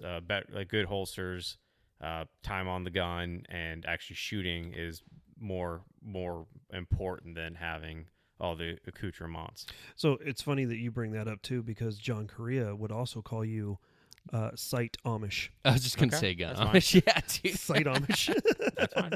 I mean, red dots are a technology. Iron sights was a technology. Yeah. Right. And I mean, because you go back into rifling is a fucking technology. Exactly, right? Guns are technology. Like the gun itself, it's technology. It's just I think we get I don't know. I think people get too wrapped up in the weeds of it has to have an optic, and I think that's going to become a crutch here in a little bit. I don't know, because it's still pretty new. I think with handgun, like optics on handguns for the everyday person. I'm going to use myself for example. If I shoot between my 17 with an optic and my 19 without optics, my 19 I usually shoot a scotch slower, but I'm more accurate. Compared to my red dot, you're doing if you're doing like some sort of burn down drill or just doing like build drills, and like red dot's somewhere where I think it should be. Like I could see the dot, it's not exactly where I want it. If you're at 15 yards and like you had somebody moving, would you prefer that 19 with irons, or would you prefer that 17 with a dot? I would say it depends on there's a lot of depend on that. A lot of, as Paul says, a lot of buts. Yabbits. Yeah. So, but I don't think I'll die with my dot. No, it's one of those. It's going to be recorded in the annals of history. I know, right? It's one of those. Again, it's like I fully understand it. Yeah. My duty gun has a dot. Most of my duty guns will have dots. I think we just get a little carried away with the concealed carry, where people are carrying duty guns, and their jobs are I work from home. You're like, I work Menard security gate. Yeah. Well, I tell you something that your pistol absolutely needs, and that's going to be excess sights. Hey! Excess sights. There it Get is. yourself- And you can capitalize with a 20% discount with code LARP. That's LARP. Get you some excess sights. Get you P some or excess sights. P? LARP. Lard? LARP. LARP. LARP. As in like LARP. Live, Laugh, LARP podcast. I think it can help this whole Pam situation. Two M's. Well, with that being said, hey, we've gone way over. Dude, we've been Rocket ramming this thing riffing. down. I My know. wife is pissed right now. Mine's blacked out right now, so she doesn't even care. But I do appreciate you guys swinging by and hanging with us for so long. We didn't stop this entire time. That's crazy. That's crazy. So thank you so much for swinging by. 3 dudes on a couch and never stops. Call me for number 6, because there were things tonight dude, we didn't cover. Oh man, you are welcome anytime. Except for when Joe's coming here, then you're not welcome. Well, that would be if I could figure out how to do it, because StreamYard won't allow us to do it. But to have the 3 of us and Joe, oh my goodness, A little 4-way action. Is Joe coming to shot? Does Joe go to shot? He does. His first one was last year. I think he's making it this year, but as industry, not as media. Okay. Well, So, because he works in the industry now. So, okay. but I don't. I'll have to double check with him. But next podcast, we'll have Joe from Firearm Freedom. We're excited for him. We are going to be talking about conspiracies. Three-eyed Atlas. Oh, dang it, dude. That's a Yes. whole boat I could get on right now. I know, but I can't get the 3 mics and StreamYard to work, so I've got to. I don't know. Yeah. We're just going to get a boom mic in here and listen to the crowd go wild. Yeah. There you go. Or we just share a mic or something. So. Just, I know. Yeah. I don't know, man. Like, you grow out that facial hair a little bit before you start getting close to I this. can't. You Tried. It's your facial hair just grows Got like low white key. trash. You shave it It grows that way? in like that. It grows Why in is like it so patchy? All right, Jake. What's your last 30? Yeah. Praise the Lord. Give thanks every day. Take care of your friends and your family. Train with iron and red dot. Train with and peace and love. Yep. Yeah. keep all the furniture in the same living room, guys. It's not worth spreading that across. Yes. Yes. Yes. We're referring back to the the appendix thigh carry. strap. Yeah. and the, Thigh and strap. Yep. Yep. Yes. Keep all your for my guys out there. Same Yeah. furniture, same room. Don't split it, and definitely don't take it. And then also, I'm gonna double tap. If you ever have like an evening with the boys and night vision, man, it's like the most romantic thing you can ever do. Just looking up at the stars Look together. at the sky. Just look at the sky, guys. Yep. You're I realize that there's a lot of fucking aliens out there doing shit. yeah, telling you. Hey, where do horses buy their clothes? Oh, I don't know. Old Navy. Wow. Wow. That's my dad joke for him. Yep. He's been practicing. Oh Yeah, wow, I've that's been even working worse. Like if they're off the cuff and they're the one-liners you have just in your back pocket, but when you probably practiced in the mirror 6 times and then tested on your girlfriend 4 just before you drop it on the podcast, that's Why don't the geldings play with the mayor?